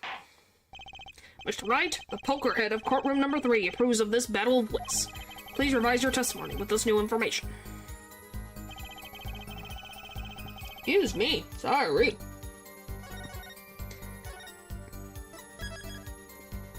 Apparently grape juice is too eventful for me. Golly. Oh, yeah, I have to do this. Oh, nope, this. Wop, wop, wop, wop, wop. But there's nothing in this one. Whee! The bottle's completely empty. Okay, there we go. Mr. Wright, if I may. Yes? I examined the bottle, and I don't see any card in here. No? What, Mr. Wright? Surely isn't all you have to save to yourself. Do you love that he serves ... Can't say I don't know what happened to the card.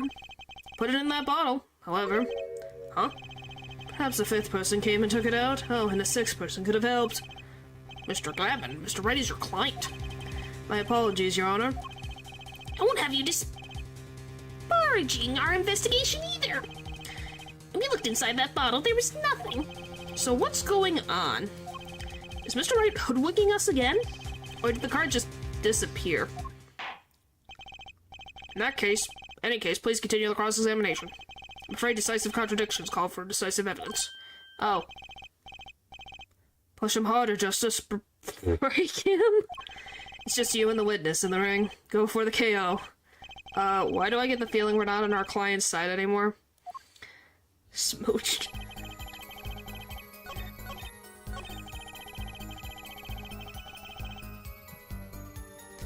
And they made a seventh person. This is a very tiny room, man. This is not a big room. You made the call to the police from the first floor of the restaurant, correct? Exactly. Cell phones don't get a signal down in the hideout. Was anyone else on the first floor at the time? Not a soul. It was the middle of the night, after all.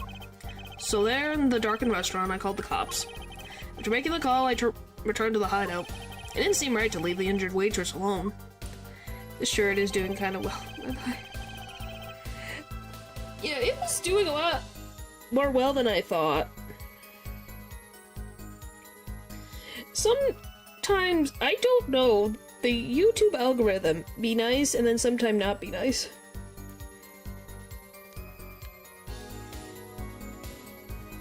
It just depends on its, I'm on the floor again. Why? What did I do? I looked at me phone. Okay, I'm back.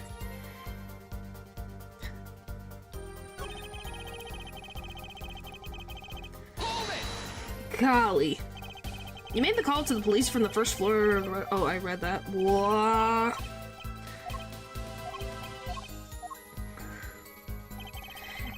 Yes, I keep falling over. And when you returned, the victim was already dead? Yes. I'll bet. I was a little startled when I walked in. A little. He was bleeding from his forehead, after all. I guess I'd be startled too, if I walked in on a scene like that. When I made another phone call to defense attorney Gavin. Could you explain why you called Mr. Gavin? It obviously got involved in a rather sticky affair. I figured Kristoff's law offices would give me a friend rate for my defense fees. Glad to hear you intend to pay. Oh, I'll pay in full, Kristoff. It was I who got you involved, after all. You may find the price of your defense quite high, my good friend. Quite high. Is this the truth that Mr. Wright was talking about? Justice, you know what you have to do. He's lying. Expose him. Now. Yes, sir. I have to think, what's Mr. Wright trying to tell me with this testimony? The truth has to be in there somewhere. Why did I not press? Got that. Got that. I discovered a trap. The girl knocked out cold. What am I missing? My attorney was dead, blood streaming cut from his forehead. That's what I came to investigate. What the frick am I missing?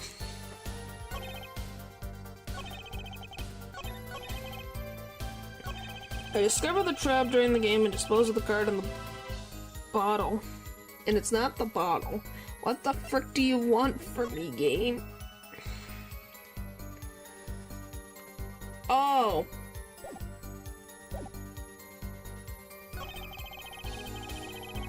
Trouble left to call. When I returned, he was dead, blood streaming from the cut on his forehead.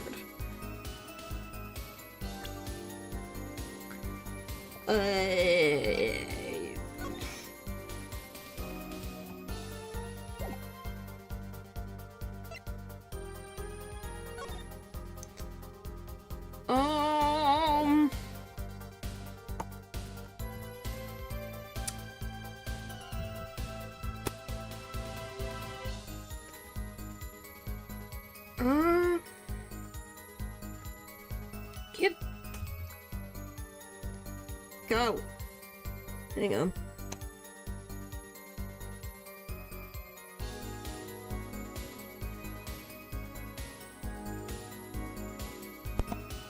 And why every time? Okay, I'm fine. Let's dream for a forehead, to be honest.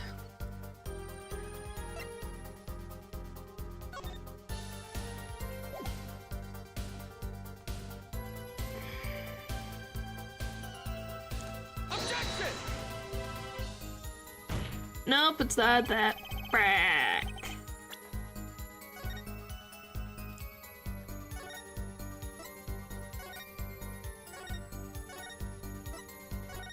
Hello.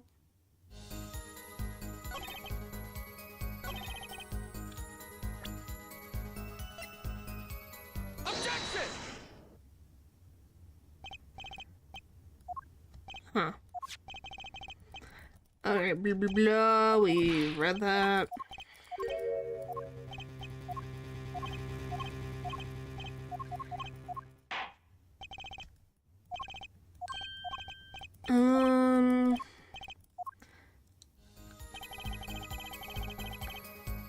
I read that. What have I not used?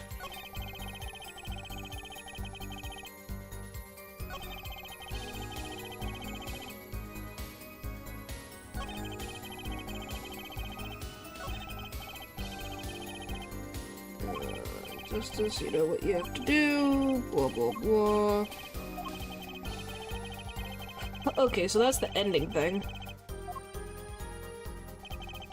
How do I get to the next thing? Because I don't know. I swear.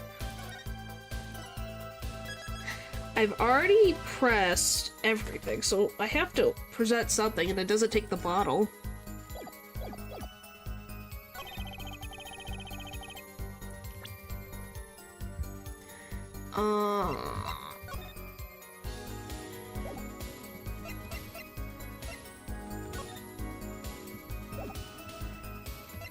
It's fine, I'm trying to think.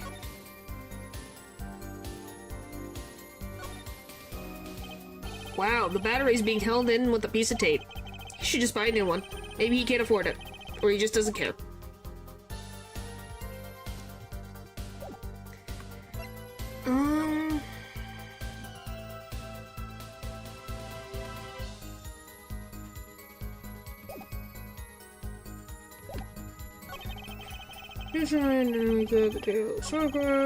See if I discovered the trap during the game and disposed of the card in a bottle.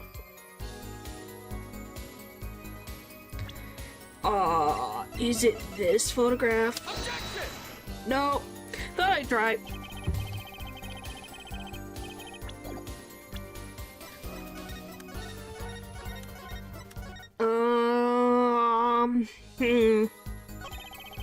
Well, up to 5 minutes after, I discovered the trap during the game and disposed of the card in the bottle.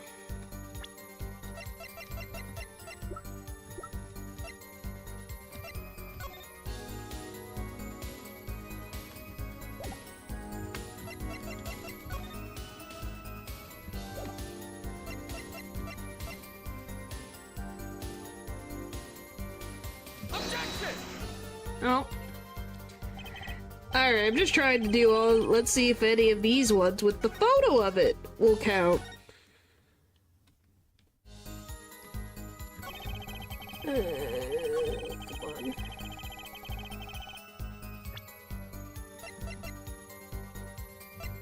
I did that one, right? Or did I do the other one? I don't remember. What one did I do? Objection! No. Did I roll with the 5 hearts in it?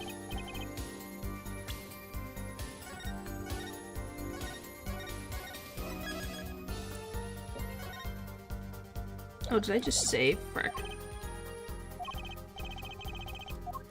Oh well.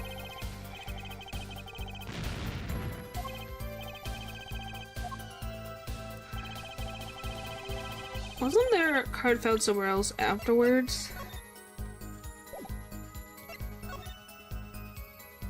Well...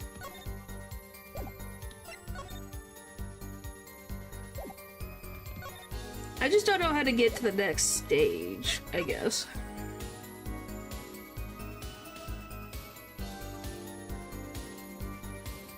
In the ground, why didn't Nick have it?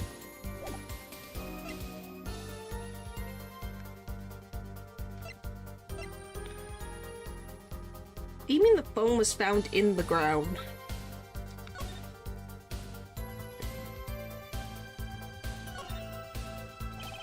Throwbacks are red. For some reason, I thought they were using blue back cards in the final hand. Only one of the cards is blue back. I'm much more of a red guy myself. Blue, so not red, you know?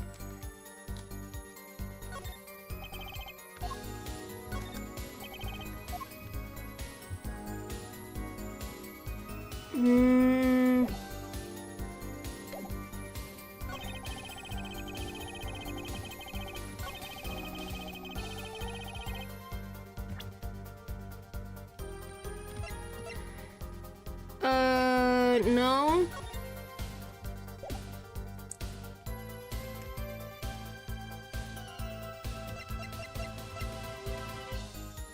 Objection! No. Bruh. It's so specific. I don't remember.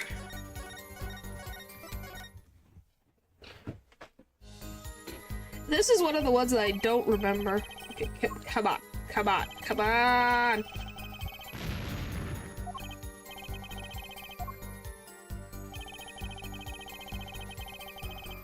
Alright, let me just save right here before I go crazy.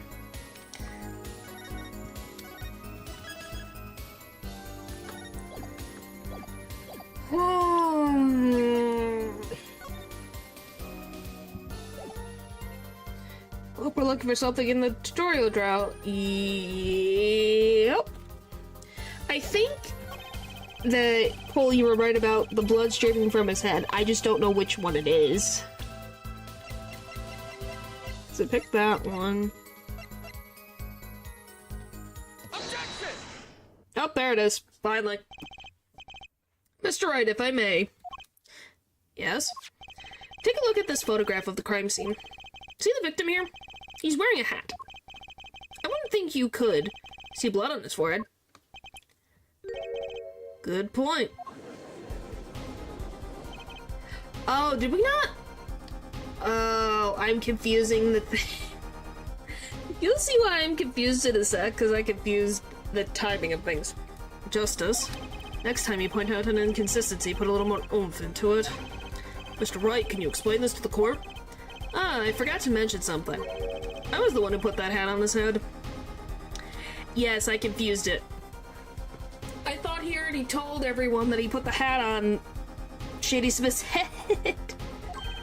Eh? You put the hat on the dead man's head? You went through our entire poker game.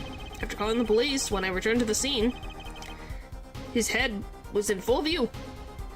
He's strong. You mean smart? Shining bright, just like in this photograph. And picked his hat up off the floor and put it on his head. Why would you do a thing like that? All I can say is, sorry. But that's the only thing I touched at the crime scene.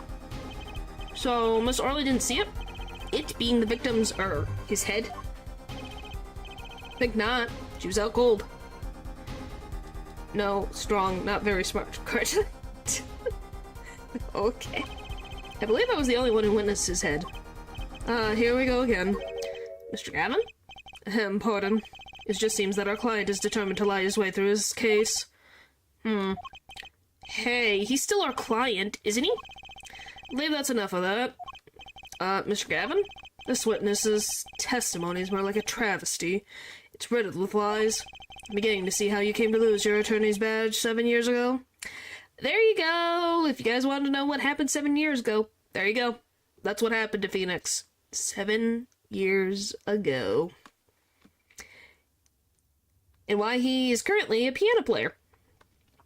He lost his attorney's badge. And lost as in not like he lost it somewhere, it got taken away from him. Well. Winning more playing poker. Weirdly, yes. But he also won a lot of cases anyways. You certainly have a unique way of treating your clients, Kristoff. I never knew. I believe it was you who threw the first stone. Mr. Wright, if you intend to ever tell the truth about this case, it's now or never. Don't be misled, I haven't told a single lie here. Eh? When I noticed the trap, I put the card in the bottle to dispose of it. And when I put the hat on the victim's head, let's just say I had a reason for doing that as well. Oh, reason? The reason is right here. Your cell phone? That night, recall that I spoke with defense attorney Gavin after calling the police. Just in case, I recorded our conversation. What's this? Now that we're all here, I see no reason why I shouldn't play it back for the court.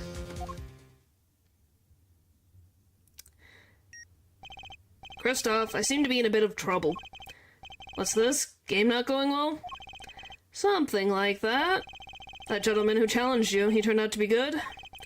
He turned out to be dead. Someone hit him hard. You mean someone cracked that flawless bone china plate? It wasn't you, was it? Me, please. The cops should be here any minute. And I'm in your hands, should it come to that. Bone china plate. Kind of porcelain, very smooth and shiny. And not a plate, but pate?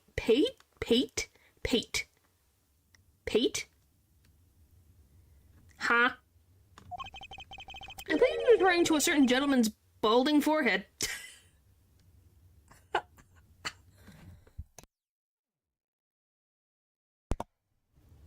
Pate? The court appreciates the defendant's discretion in not indicating my forehead. Why would we do that, Judge? You look completely handsome. Right, guys? Doesn't the judge look good? Wait a second. Yeah. How did he know? Wait a second. Something's not right about the phone call. So after Mr. Gavin ate dinner with you, he left the Borschwitz Bowl Club? Most certainly. Then how did he know? No. The judge is fine. When did he see this bone china pate? He's just a good attorney. Oh, that's right. Yes. That was when I began to see my good friend in a different light. Troubled, I returned to the crime scene, and when I spotted Mr. Smith's head again, I realized exactly what was wrong. Well, Mr. Gavin, the stage has been set. Perhaps you would like to explain this to the court? Exactly how you'd come by your privileged knowledge of the victim's head? So this is your reason? The reason why you put the victim's hat back on? Your point, Mr. Gavin? It's come down to this, has it, Phoenix Wright? Yep. Here we go! Order. I will have order, Mr. Payne. Yes, Your Honor? I believe this court has been left with no other choice. Are you prepared to hear Defense Attorney Gavin's testimony? Well, as the prosecutor, Very well. We'll break for 10 minutes. After which, Mr. Gavin will take the stand for a cross-examination. Are we all clear on that? Crystal clear, Your Honor. Very well, this will be the final recess for the day. So yeah, did you guys suspect, Kristoff? October 20th, 2:32 p.m. District Court, Defendant Lobby, number 3. Mr. Gavin and Mr. Wright are both in the judge's chamber. Who would have thought today would turn out like this? May I? We might get fired on our first day. Yep. Huh? What? Hello, sir. Please pick a card. Nobody's... well, Lou. Would you like to know that, Kristoff has a brother that we will meet later? So, don't feel too bad. What's all this about? Is that Momo from Don Don Don? No, actually. You've already met this girl before. Is this one okay? Excellent, I have a message for you. The last hand is about to be played. You'll need a trump card to make it. Taught to be guilty, I really hope you're never summoned to be part of a jury. Yeah, it's Phoenix's daughter. Yes. Yes. Paper, you got it correct. This is her. Yeah, she's a little bit more grown up than the picture, but yes. A trump card? The card you have chosen is magical. Use it wisely. The game is yours. Claimed its glory may have a good heart and maybe it's... It's not spoilers. She's got Edward's eyes. It's not spoilers. You guys saw the... Well, you didn't, Paul. Literally, Phoenix Wright has a locket that showed her as a little kid. So it's not really spoilers. For you, maybe. An ace. Where do I remember that card from? Mr. Smithhand had 3 aces, and Mr. Wright's 2. It is 5 aces in all. Yeah, it was not spoilers. It was, she was shown in the locket when she was younger. That's the only reason I confirmed it, is because she was shown earlier. It is true. I have seen it. The 5th ace. That was cheating, I swear to you. The missing 5th ace. Wait, this blotch of red. Is this blood? You have your trump card, now it's up to you to cut the deck and draw the truth. My father's fate is in your hands. I know you can do it. Bye, Trucy. Golly, I can't help but say that. I'm sorry. This Bloodstain card is my trump card for finding the truth. I fell deep into thought as my mind raced to understand what this all meant. That girl, I'd seen her recently, but where? That's when I made the connection. Here you go. There you go, Paul. You get to see. This is the picture everyone saw. Ta-da! Bloody ace added to the court record. Received from a mysterious girl. Could this be the missing 5th ace? Here we go! I'm the one who missed the first hour. Court will now reconvene. Defense Attorney Christoph Gavin, will you please take the stand? Now then, if you would, Mr. Payne? Yes, Your Honor. Will the witness state his name and occupation? Yes, it said April 20th, I think. Yes, April 22, 45 p.m. Is this fast necessary, Your Honor?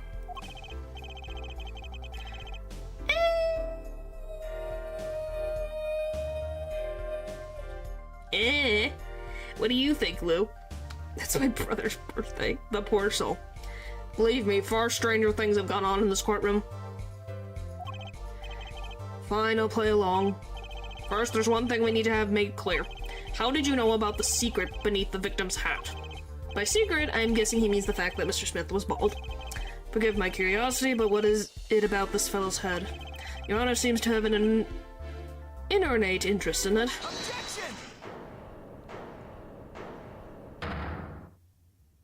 Yes, guess who's in the defense seat with us? The defense lawyer seat, guys. Someone's here to help us out. Woohoo! I wouldn't call it innate, Mr. Gavin. Mr. Wright. What do you think you're doing, right? Wow, things sure look different from the other side. You know what I mean, Apollo? Speaking of looking from the other side, let's consider something for a second. If the blood matches the victims, it will be taken as evidence. Yeah. The victim wore that hat all night, never once taking it off, except for that one time. That one time being the instant he was hit. Oh. When Mr. Wright returned from reporting the crime, the hat was lying on the floor. Mr. Wright picked it up and placed it on the victim's head. In other words, in order to have seen Mr. Smith's bald head, would you have had to have been there in the hideout at the time of the crime? The accused is now the attorney. Yep. In other words, I must be the real killer, is what you're trying to say? Not bad, Apollo.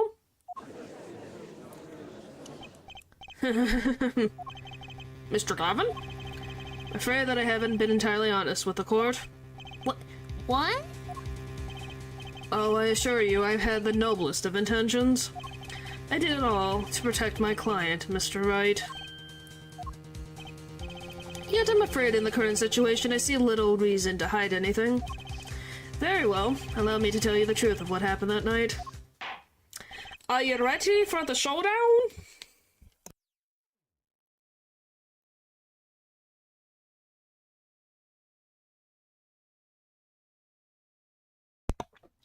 Finally, you may begin your testimony. Tell us how you were involved in the events of that fateful night.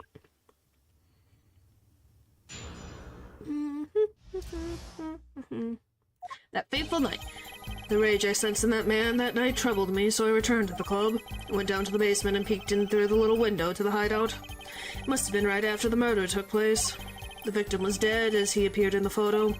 A bald head, an unconscious girl, and Wright holding a bottle in his hand. I sensed that was not the best place for me to be at the time, and so I left. That's what I call when the call came from Wright. So, you witnessed the murder? For better or worse, I missed the actual moment of the deed. Mr. Gavin may remind you that you are on Mr. Wright's defense team. Your testimony is clearly disadvantageous to your client. What else can I say? I'm standing on the witness stand, after all. So you are, Mr. Gavin. And you had to testify as you just did. You had to tell them you saw the scene of the crime through that little window. Mr. Wright, you had to say that because that was the only probable window of opportunity. Right, Apollo? Oh, yeah. Yeah, Phoenix, you're correct. Mr. Wright, the defense should do the cross-examination, not the defendant. Mr. Justice, are you prepared? Yes, Your Honor. Can't believe I'm going up against Mr. Gavin. This trial is getting weirder and weirder. Yep. But you've seen nothing yet.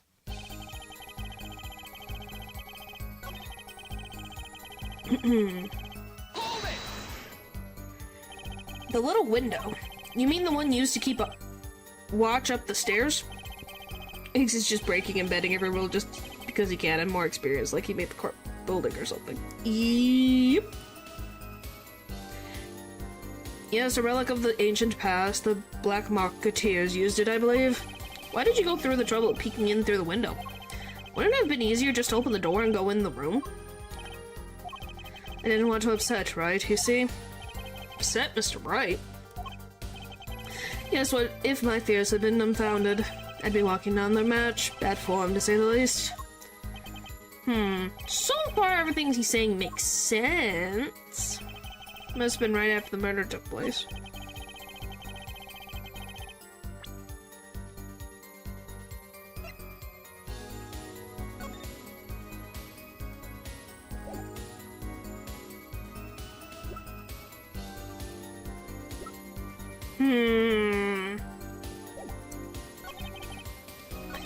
Victim was dead as he appeared in the photo. A bald head, unconscious girl, and Wright holding a bottle in his hand. Hold it! Those were the only three at the scene of the crime? Yes, as far as I saw, at least. Then we're back at where we started. The killer was the defendant, Phoenix Wright. Who else could it have been? But why didn't you talk to the police? 2 reasons.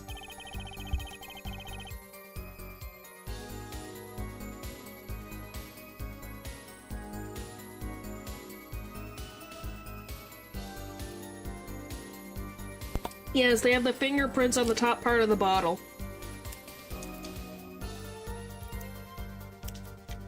They wouldn't have accused him otherwise. First, I didn't actually witness the very moment of the crime.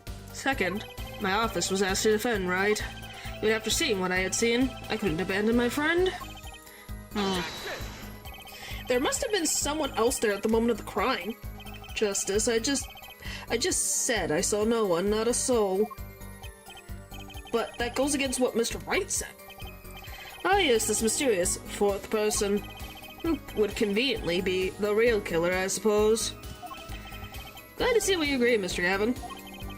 Let me pose a question, then. Tell me, what possible reason did the real killer have to swap cards in the victim's hand? Perhaps you could show us a reason why such a thing would be necessary. How can I show something I can't find myself? Remember, Apollo, the card that was swapped out was the 5th ace. The 5th ace, right. Well, Mr. Justice, the question of why the killer would swap out the card has been raised. Can you point to a reason? It's now or never. The defense would like to present evidence to the court. Evidence showing the reason why a card was swapped out. Then go ahead and point out your reason, Mr. Justice. Why did the killer take the 5th ace? Ba-ba-da-da! My reason is, this. Is that an ace? Why, it's got blood on it. Right next to the spade. What? This is insane! Why wasn't I told about this? Why? Could this be the missing 5th ace? Inconceivable. How could you?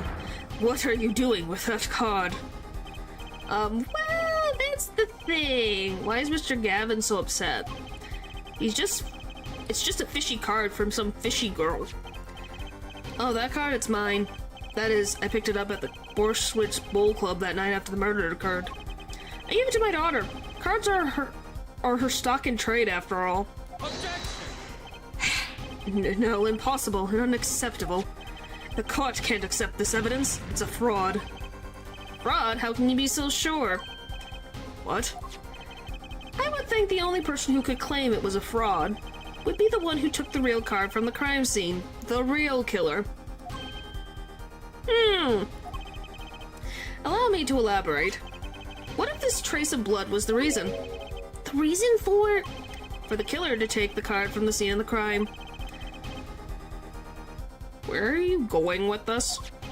Take another look at the photo in the victim's head.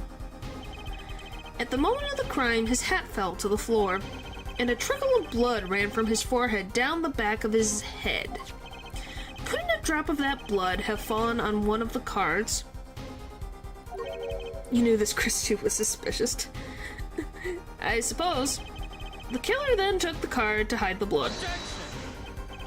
Regardless, that evidence is not permissible. Oh? Right, regardless of how you wasted the last 7 years you used to be a lawyer. You know what a serious crime it is to conceal evidence. Oh, we can discuss the finer details of our legal system later. What's important now is that I've answered your question. Do you see Phoenix has changed so much in those years? It's kind of terrifying, isn't it? Never trust elegant, good-postured, good-mannered, long-haired hot dudes. That's very specific. What are you talking about? Though his head turned bad in the end. You wanted to know why the killer would have taken a card from the crime scene. And now, I've told you. That one drop of blood would have been decisive evidence, you see. This is baseless conjecture. Baseless. Objection! 2, 3, 4. Did you guys hear that? Objection? Did you guys hear it? It's Phoenix Wright special. Oh, I assured you, it's quite based. What? Gained a power of it. It's amazing, really. How a single drop of blood on a single card can lead us to the truth. It's quite simple. Well, Apollo? Yes? Try picturing the scene of the crime. Yes, he said based. Try picturing the scene of the crime in your head.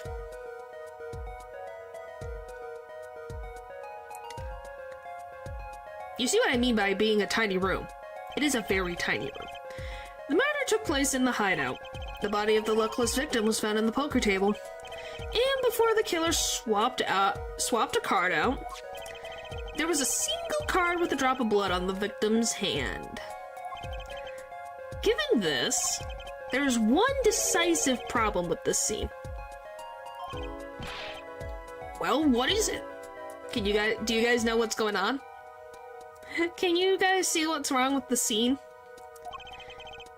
Let's keep it simple, shall we? Given that there was a drop of blood on a card, whose position in this diagram doesn't fit? The victims, the killers, the witnesses, the second witnesses, whose position doesn't fit with the bloody card? Remember, Shady Smith got hit in the head and the blood trickled down from his head.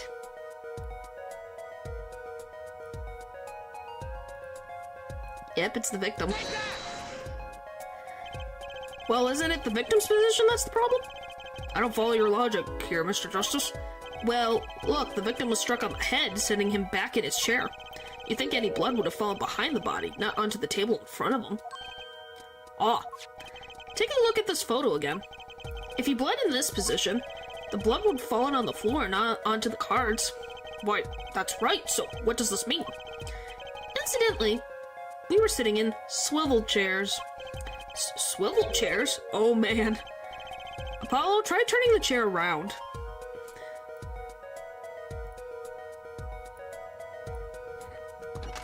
Whee! The chair was facing the other way? Would have to be. So we have to assume that at the time of the murder, the victim's chair was facing away from the table. Whee! That can spin. Yeah, they are fun. Don't eat the chairs. When Mr. Wright returned from informing the police which way was the chair facing? When I came back to the room, the body was facing as seen in this photo. That would mean the killer turned the chair back around. Let's take the next step. Look at the diagram once more. We know now the victim was facing away from the table at the time of the murder. But this creates another significant contradiction. Again?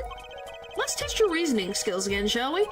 Apollo, whose location on this diagram contradicts our new understanding of the crime? The victims, the killers, the witnesses, the second witnesses. Whose location creates a contradiction if the victim is facing this way? I think it's the killers. The kid. The victim was struck from the front, correct? Indeed. Well, wouldn't it be hard for the killer to hit him from the front? Sitting where his indicator currently is? I would think it'd be quite hard, yes. Yes, but what you're saying makes no sense. Why would the victim suddenly turn to face the wall in the middle of a game? I believe a sufficient reason would soon come to light. What? There's something in this diagram that makes far less sense, actually. Look again at this diagram. Apollo, if the victim was struck while he was sitting as shown here, where would his assailant be standing? Try marking it on the diagram. What? But there's no room to put a mark where the killer should be. He's hiding in the closet, which clears Phoenix because he's been out of it for years. You really just find any way to do so, Lou. You are a good joker. I applaud you. Don't worry, let's think it through and see what we find. We know the victim was facing towards the wall at the time of the crime. That's the only thing we know for sure. Try forgetting about everything else. Where would the killer have to be standing to strike our victim from the front?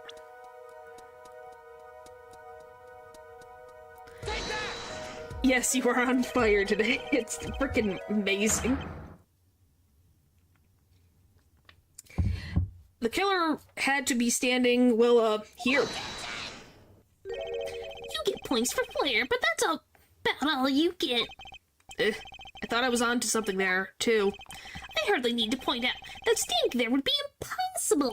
The victim is facing a solid cupboard. Are you claiming the killer climbed the cupboard and hit him from above? Simple logic, really. If this was the only place the killer could have been standing, then that means at the very moment of the crime... Wait, I know. At the moment of the crime, the cupboard wasn't there. What's this now? I mean, that's the only explanation. Right, Mr. Gavin? Guys, remember it's called the hideout, and what do freaking, underhanded dealings typically have? Because remember, this is stuff like related to the mob and the mafia and underground black market trading. do you think there's only one entrance into this?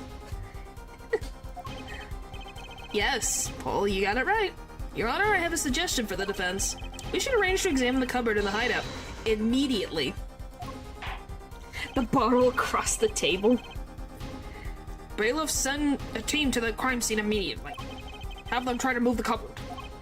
Oh, Your Honor? What? There's one more thing your men should look for. Please give this to the bailiff. Yes. I see. You do belong in the courtroom after all, Mr. Wright. I do my best.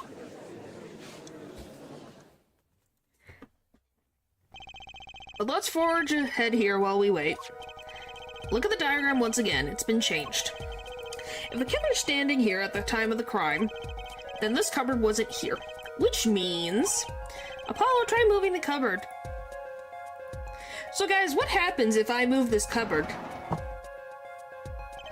What changes about this scene that doesn't make sense? Thank you. As you can see, the cupboard was the problem. At the time of the murder, it had to have been as shown here. It's so weird not to be able to read Phoenix's thoughts. It is. But we will eventually. We'll get to hear his thoughts. Don't worry.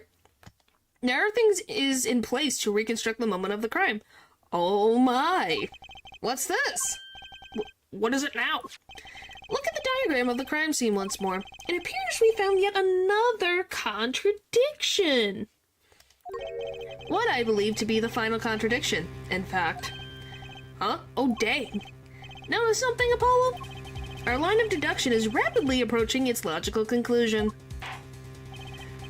Now then, Mr. Justice, please point to the new contradicting indicator. Is it the victim, the killer, the witness, the second witness? Badoop.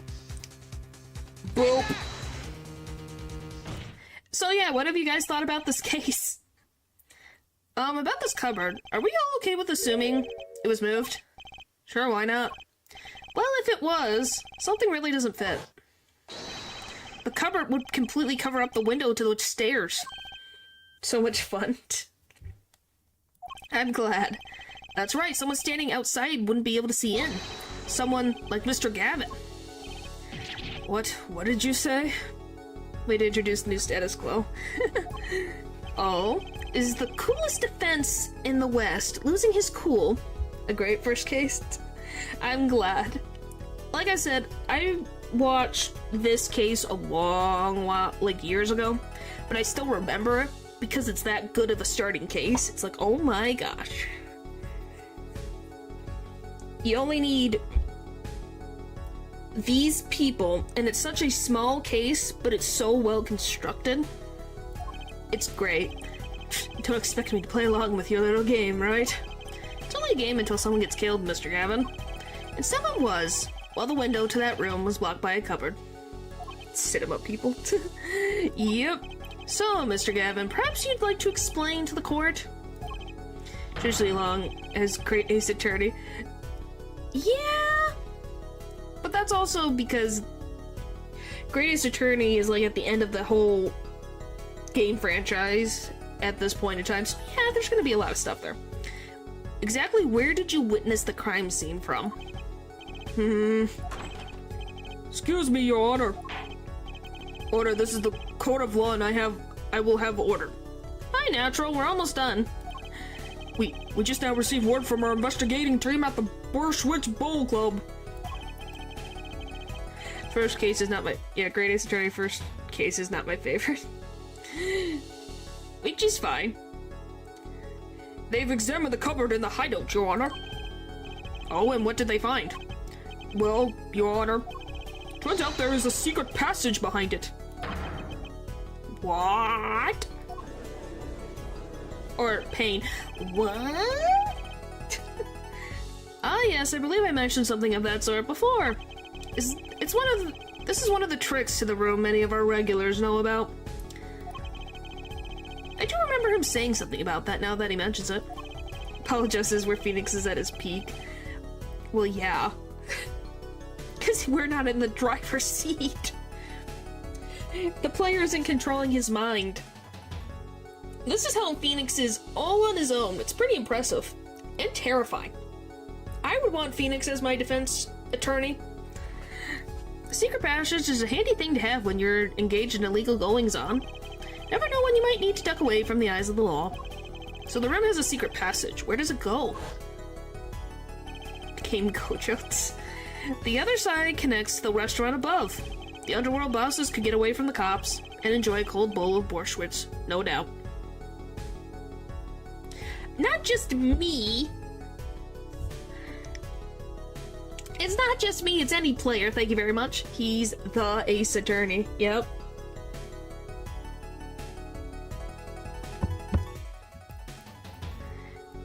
You're so funny, Paul. Ha ha ha ha ha ha. John ace attorney gun.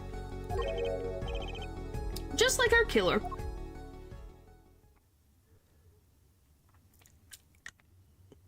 Bum. By the way, if you're wondering, we're not done quite yet. You see where our line of simple deductive reasoning has led us, Apollo? I see it, but I don't believe it. That girl wasn't kidding when she said I needed this trump card for the last hand.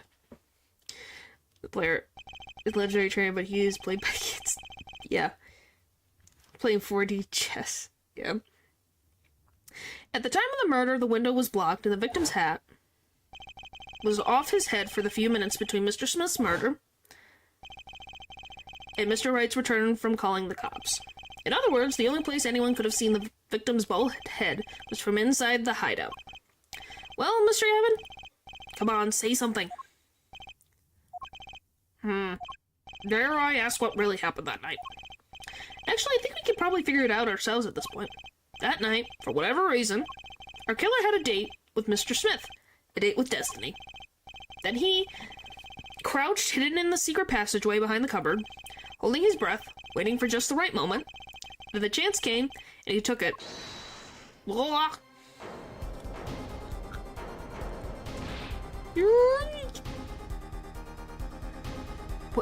What did you do that? Wait here, I'll get help. Miss Olga Orley was out cold, struck by Mr. Smith. But his time was soon to come. Mr. Wright went upstairs to call the cops, leaving Mr. Shady Smith alone in the hideout with the unconscious dealer. Then our killer stepped out from the secret passage and into the hideout. The victim must have heard the cupboard sliding aside. He wheeled his chair around to look and... After the deed was done, the criminal must have seen the blood on the card. He would have, of course, realized the need to destroy the evidence. That single spot of blood told the whole story of the crime. Too bad for him he didn't linger any longer in the hideout that night. If he had, he might have noticed the cards on the floor. And the fact that they were all red.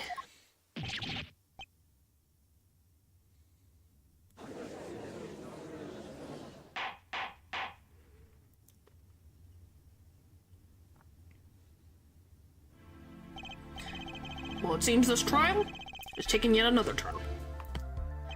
I'm truly sorry I had to see this day come. Mr. Gavin?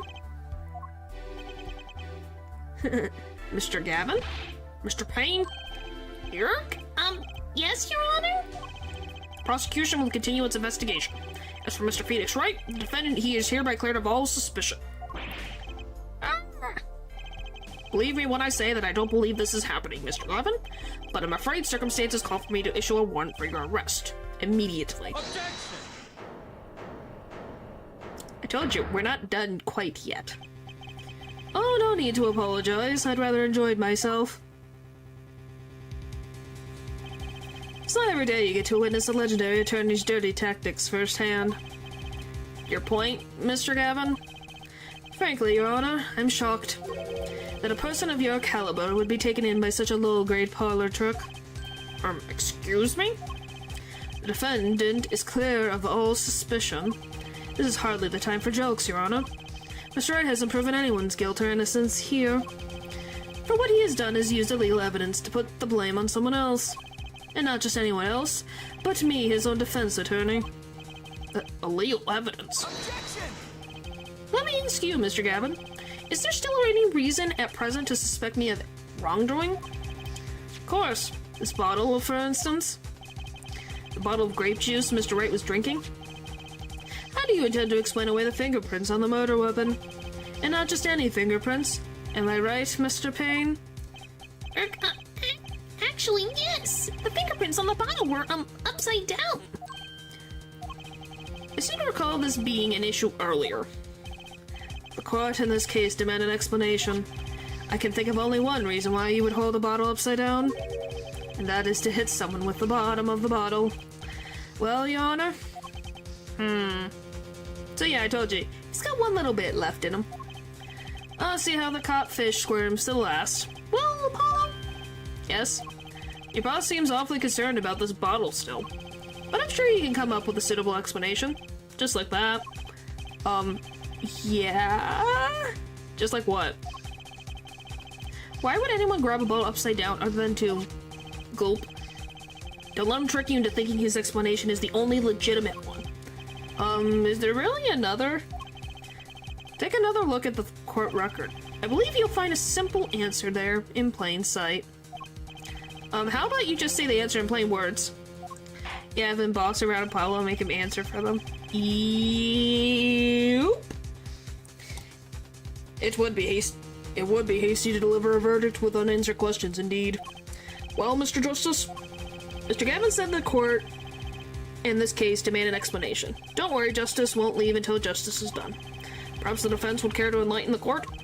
What evidence do you have to explain why the fingerprints on the bottles are upside down? Yeah, but how else is Belle gonna learn for it? I think it's this. Please. Ooh, I got it. Yes! It's actually easier to show you than explain, Your Honor. Place that bottle on the floor, next to your chair. Excuse me? On the floor. Yes, now reach down and pick it up. Without getting out of your chair. See? You naturally go to pick up the bottle by its neck. With your fingers. Upside down. Look at this photograph taken on the night of the murder. The defendant, Mr. Wright, sat here, playing piano, bottles of grape juice on the floor, to the side of his piano bench. He would have naturally picked up the bottles upside down several times. Wow, I can't believe it was really that simple. What call our dinner that evening, Kristoff? Yes, grape juice. It's not anything else but grape juice. I was drinking my usual juice then, too. Basically, you use the bottle on the table to do the deed. But then you must have remembered. So you went and picked up one of the bottles from under the piano. And you switched the bottles. You took one of Mr. Wright's bottles and made it look like the murder weapon. Which, by the way, if this is a bottle, wouldn't it break if it hit someone on the head? Or am I just overthinking this? Order, order, order. What do you have to say to these charges, Mr. Gavin? That's why the card isn't there. Yeah. Yeah, no, you're right. That's why I'm like, are they glass bottles? Because then it would have smashed. Glass bottles are way harder than you'd expect. Huh. It wouldn't break? Maybe just TV shows of earthly shows have made me think of that. But yeah, an empty bottle would break. Oh. Fascinating. So this is the legendary attorney's famed tactic of misdirection. What? You claim that I switched the bottle? Where's your proof? Proof? Well, that's, Huh. Human skulls are really tough. Jeez, you really watch too much TV shows, even empty ones don't break that easily. I have never really dealt with them, so I don't know. Never get raised in Vegas. As I thought, more baseless conjecture. I'm afraid your bottle of proof is quite empty. Objection! I wouldn't be so sure about that. Your Honor, when you initiated the investigation of the hideout earlier, did you recall I requested an additional investigation? Yes. I have your memo about that here. Retrieve the bottles from under the piano at the Borschwitz Bowl Club. Why would I do that? Well, it does depend on the source. And here's one of the bottles in question. What are you going to dust that for fingerprints, too? I would be surprised if any were on that but his. Mr. Gavin probably wouldn't make such a novice mistake true. That bottle won't bear a trace of anything. Say, Apollo. Yes? Why don't you go ahead and examine that bottle?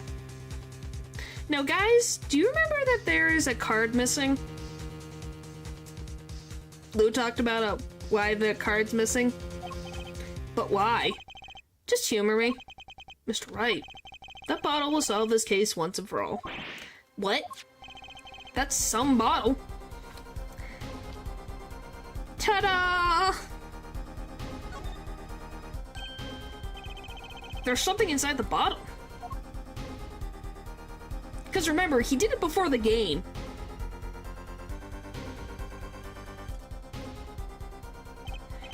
What's this? That's card, it can't be. Recall that unpleasant woman's testimony for a moment. Miss Olga Orly? Yes, our little swindling Devotchka. Devotchka? Then I'm not playing the card like I was supposed to. Right, lost the last hand, just like it was supposed to. Then Smith searched him, but the planet card was gone. The trap failed. Just spice of life. Hello, Matthew. Wait, this isn't... You're telling me that this is the planet card you disposed of? When he was out of commission. Oh my god. Yeah, whoops, sorry. The one you mentioned in this piece of testimony? I happened to put my hand in my pocket and found a card. Why are you obsessed with beans? Yes, I snuck a peek at it and found it was the Five of Hearts. I had a feeling something might happen, so I disposed of the card before the game. Disposed? Where? That's ways to go. Been going good. Hopefully yours been going good, Matthew. There's an empty bottle of grape juice I had been drinking right beside me. No, I have never had beans and toast. I threw the card inside the bottle. I don't typically like beans. The Five of Hearts. This is the card. The bottles were swapped, and the only one who could have done that was the fourth person in the club that night. You, Mr. Christoph Gavin. Really? Yes, really, really. Like, oh, really? Just because. Oh, by the way, here's the freak out.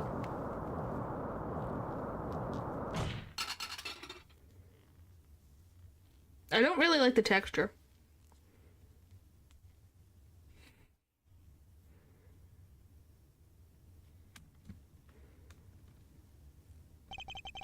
That is all.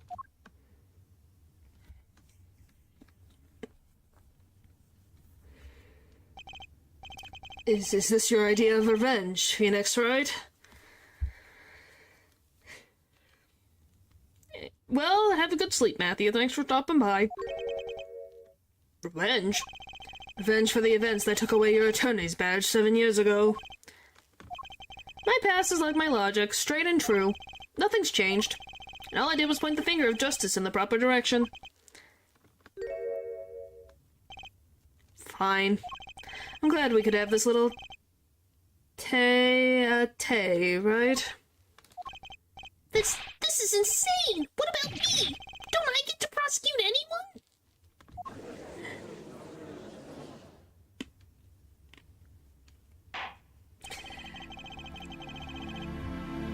Golly, Lou. You really are still on fire. I believe this time we've finally come to the end of our trial. Mr. Payne, do you have a report for us on Christoph Gavin? He submitted everything. We're processing his arrest now. I see. Still, one has to wonder why he would do such a thing. Haha. Hey, we'll see once we get there. He didn't even have a connection to the victim, did he? None that we know of. Yes, he got sidelined. What a great case. I love that. You're like, what a great case. Payne got sidelined. Mr. Wright, you have anything to add? I'm afraid I can't shed any more light on the matter. What about this victim, Mr. Shady Smith? His occupation was listed as traveler. An odd profession, to be sure. That's all we know about him. I'll arrange a follow-up investigation, Your Honor. That's because it's cool. I'm sorry. Well, thank you. Good, Mr. Wright. Yes? 7 years, you still haven't lost your touch. Christoph Gavin was a man with much significance for me, as both a friend and a lawyer. He was extremely talented, to be sure. I need 2 things before I could confront him. The first was a place where no injustice would be tolerated. This courtroom. What the frick does that mean, Natural?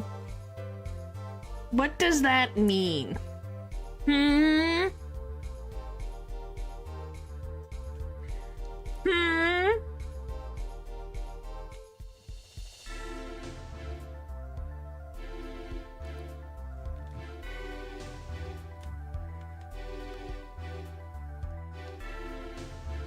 What does that mean?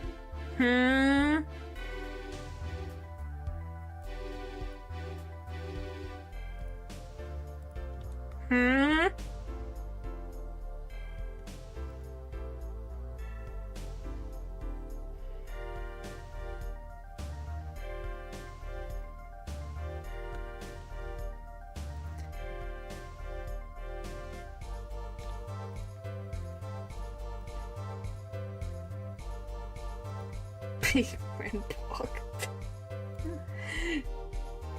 The Bermuda Triangle. You and Cool are polar opposites. And you and logical thinking are polar opposites, so I don't know where you are judging me. Much like that drawing on Twitter. The second was a man who would tolerate no injustice. In other words, a defense attorney. You, Apollo. Me. This is a dark time for our legal system. 'Cause I admit with... You don't admit it! What do you mean? A twisting of justice brought on by our very own initial trial system. We have to set it right. Mr. Wright.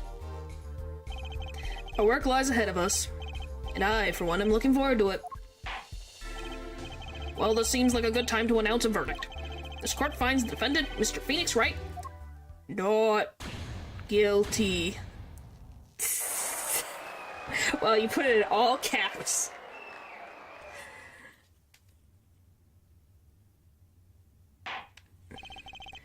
Court is adjourned. Huzzah! April 20th, 4:28 p.m. District Court. Defendant, lobby number 3. Thanks, Apollo. Came through, just like I thought you would. Pretty sure I didn't do a thing in there.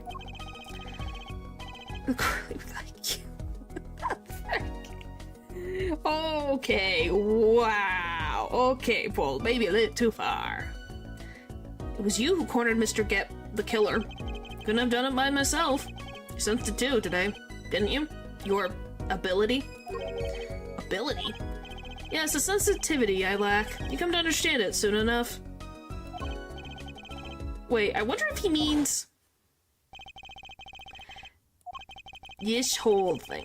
Yes, guys, this will not be the last time that we will see this ability. It'll pop up again, and again, and again.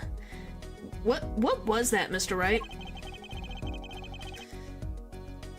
You'll have to find the answer to that question yourself. The answer, right. Today was full of questions without answers. Most of them about Mr. Gavin. What possible reason could he have to commit murder? Perhaps you'll learn that in the days to come. Huh? Wait, you don't know, do you? This locket is the key. Huh? Oh, that reminds me. I met the girl whose picture is in your locket. They love reusing this. This is the 3rd time we're using this animation. Your daughter, right? That's right. She's my daughter. You know, you were right about this locket. Eh? I took this off his neck the night he died. But it looks like our dear Russian scam artist saw me. Now I'm going to tell you, the ones who don't know, keep this in mind. Natural, don't say anything. So the truth is, this locket really did belong to him. Wait, but that's perjury. You testified, you said that locket was yours. I said no such thing, actually. Huh? I merely said that it was a locket with my daughter's picture inside. It's not a distinction, but a distinction nonetheless. And it's the truth. Wait, but then why? Why was the victim wearing a locket with a picture of your daughter inside it? Sometimes the straightest path to the truth isn't the best one. Give it time. You're still just getting started with your career. Speaking of which, I may be out of a job. I work for Gavin Law Offices, after all. I still can't believe I just saw Mr. Gavin get led away in handcuffs. Apollo? Yes? How about coming to work for me? You mean at the Wright and Co. law offices? I mean, there's not a single attorney in my generation that doesn't know it. I can't imagine that to be true, but... Wait, but didn't you... You're not a... Oh, I turned in my badge, yes. I'm not an attorney anymore. You love Lou's headcanons. Yeah, they're definitely interesting. That incident 7 years ago. That legendary trial.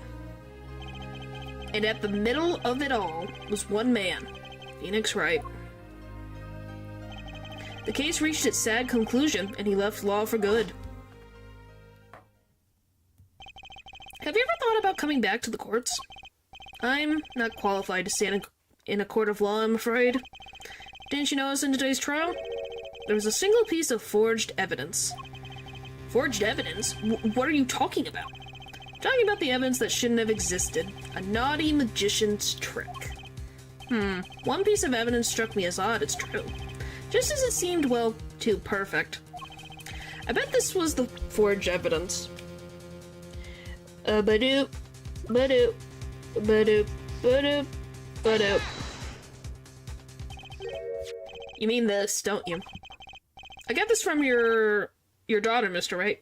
Knuckles sandwich, probably. No, more like she's just gonna get her hair messed up. Yes, that card shouldn't have been found at the crime scene. Why? Because the killer took it with him when he left.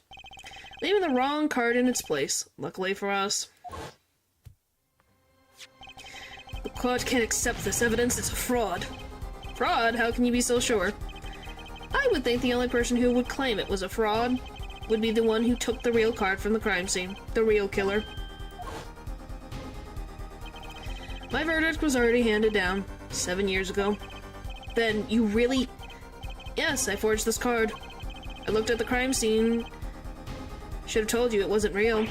But you can't do something like that and call yourself an attorney. Who's calling themselves an attorney, Apollo? So it's true. The rumor is true. 7 years ago. None of that matters much now, does it?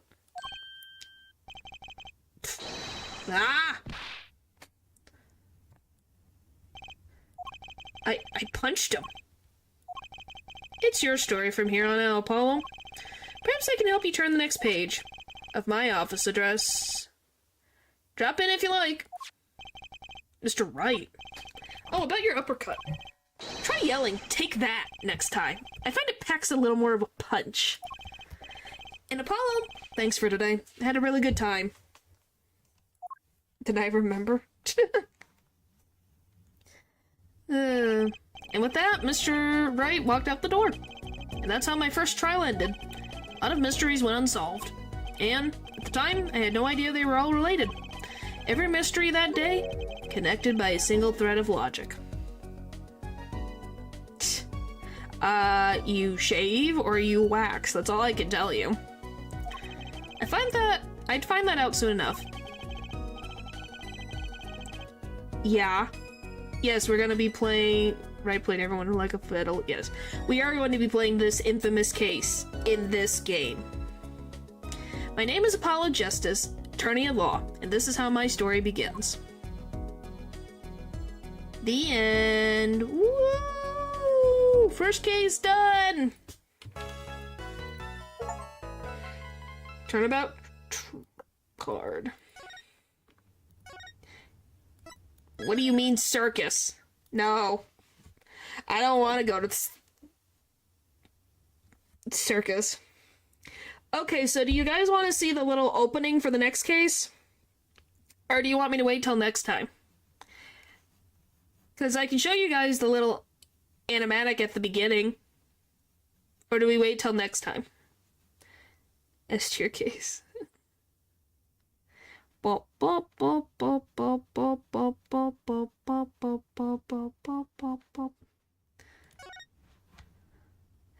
Episode 2, Turnabout Corner. You guys are not ready for this case. As long as we draw breath, the wheel of fate turns.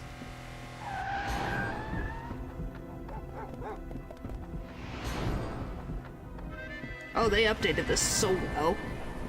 Wow.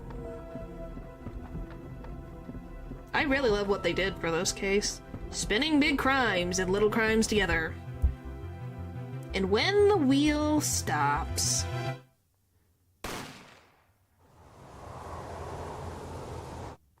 you die.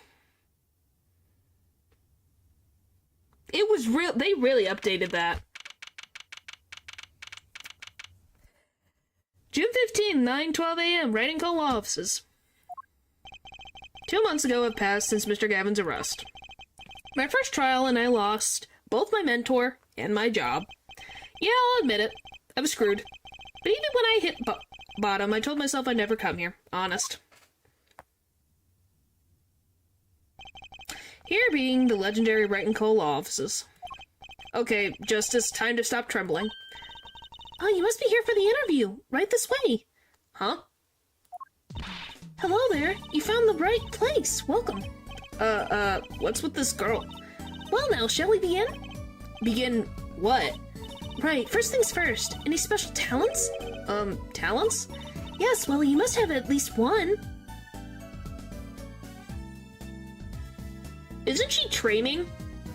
Isn't that where Maya is? Her animation's cute. Well, she is our Maya for this game. She's our Maya in Sasato. So, get used to her cute animations. Yes, well, you must have at least one. Well, I guess defending? Defending, an unusual talent, but it'll do. With a little jazzing up, of course. You think so? Yeah, and it's not explicitly explained in any case. Yeah, sure. Sure, tell me, because I don't even know where she is in this. And I know she's not gonna pop up as an important plot point. Isn't she studying in the Koran village to be, like, the new head? Isn't that what's happening? Isn't she there with Pearl? Maya left the country in a Saturn. Apollo just there to have special training in the Kingdom of Koran. That's why she doesn't show up. She's still close friends with Phoenix. Oh, so she's over there. Oh, I thought she went back to Koran Village. There's a tiny guillotine in the background. Yes, she's a magician. Can you not tell? You think so? Let's give it a go, shall we? Huh? Go ahead, show me, defend. Just give it all you got. Don't hold back now. What are you talking about? I can't just defend here. First lesson, a professional can perform anywhere. Magic. Thanks. We want people to be laughing with us, not at us. Thanks. But I'm not sure why they should be laughing at all. What? Yes, that is another magician. What exactly do you think you came here to do? What, defend? No? Excuse me, but do you know where you are? Huh? The Wright and Co. law offices, right? Oh, I was afraid of that. Don't worry, you're not the first. Look, what's going on here? Who are you? I came here to meet with the person in charge. Well, you've apparently made no fewer than 2 mistakes. Mistakes? but I got a call from Mr. Wright this morning. Perhaps you should go read the sign out front again? What's there to read? Look, it says right there. Oh. Why does it say Wright Talent Agency? Welcome to the Wright Talent Agency, where you've always come to the right place. I'm Trucy Wright, CEO. I'm a magician. All came flooding back. The trial, that girl. Hello, sir. Please pick a card. Yeah. The puns. Yep, her name is Trucy Wright. Trucy, right. Here, check out our flyer. So, what's your name? Apollo. Apollo Justice, attorney at law.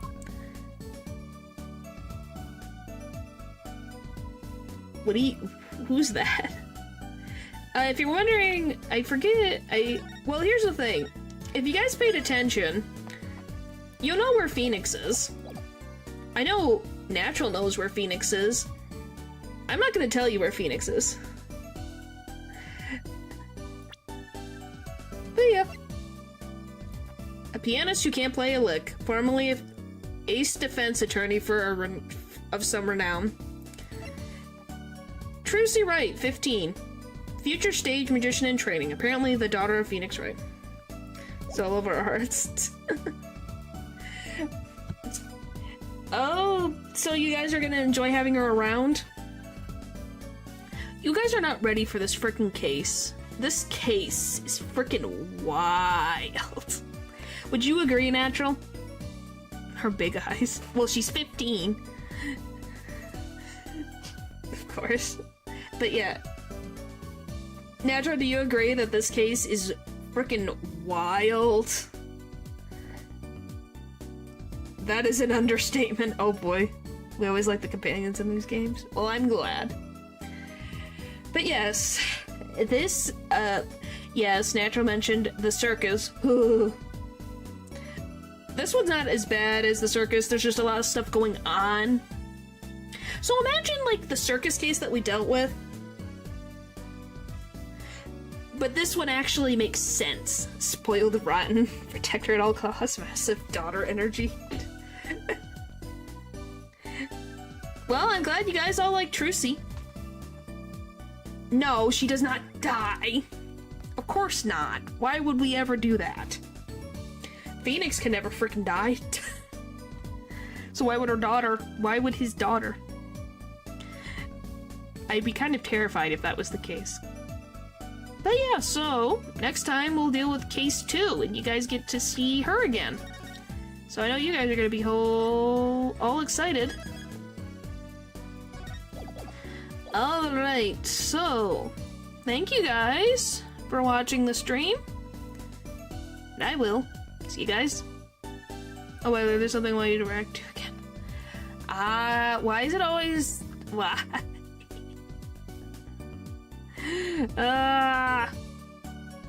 Thank you, just check your DM. I swear you do this on purpose. My DM? Oh, what the frick? Okay. You sure? I see nothing.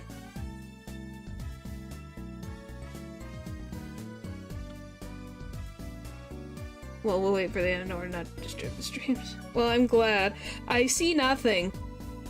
You sure, Natural? There's nothing here. There's nothing. I see nothing. But yeah, night paper. There's nothing. I see nothing. If you're telling me to look at something, there is nothing.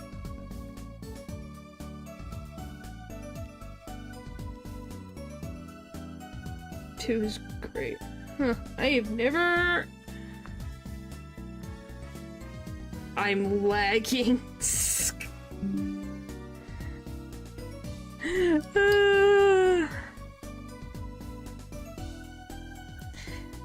It's not my end, so it must be Natural. Alright, well, I see nothing. So, I think I'll just end for the night, since if he's lagging, we're gonna be here forever. It's not sending, it's too cute to be sent.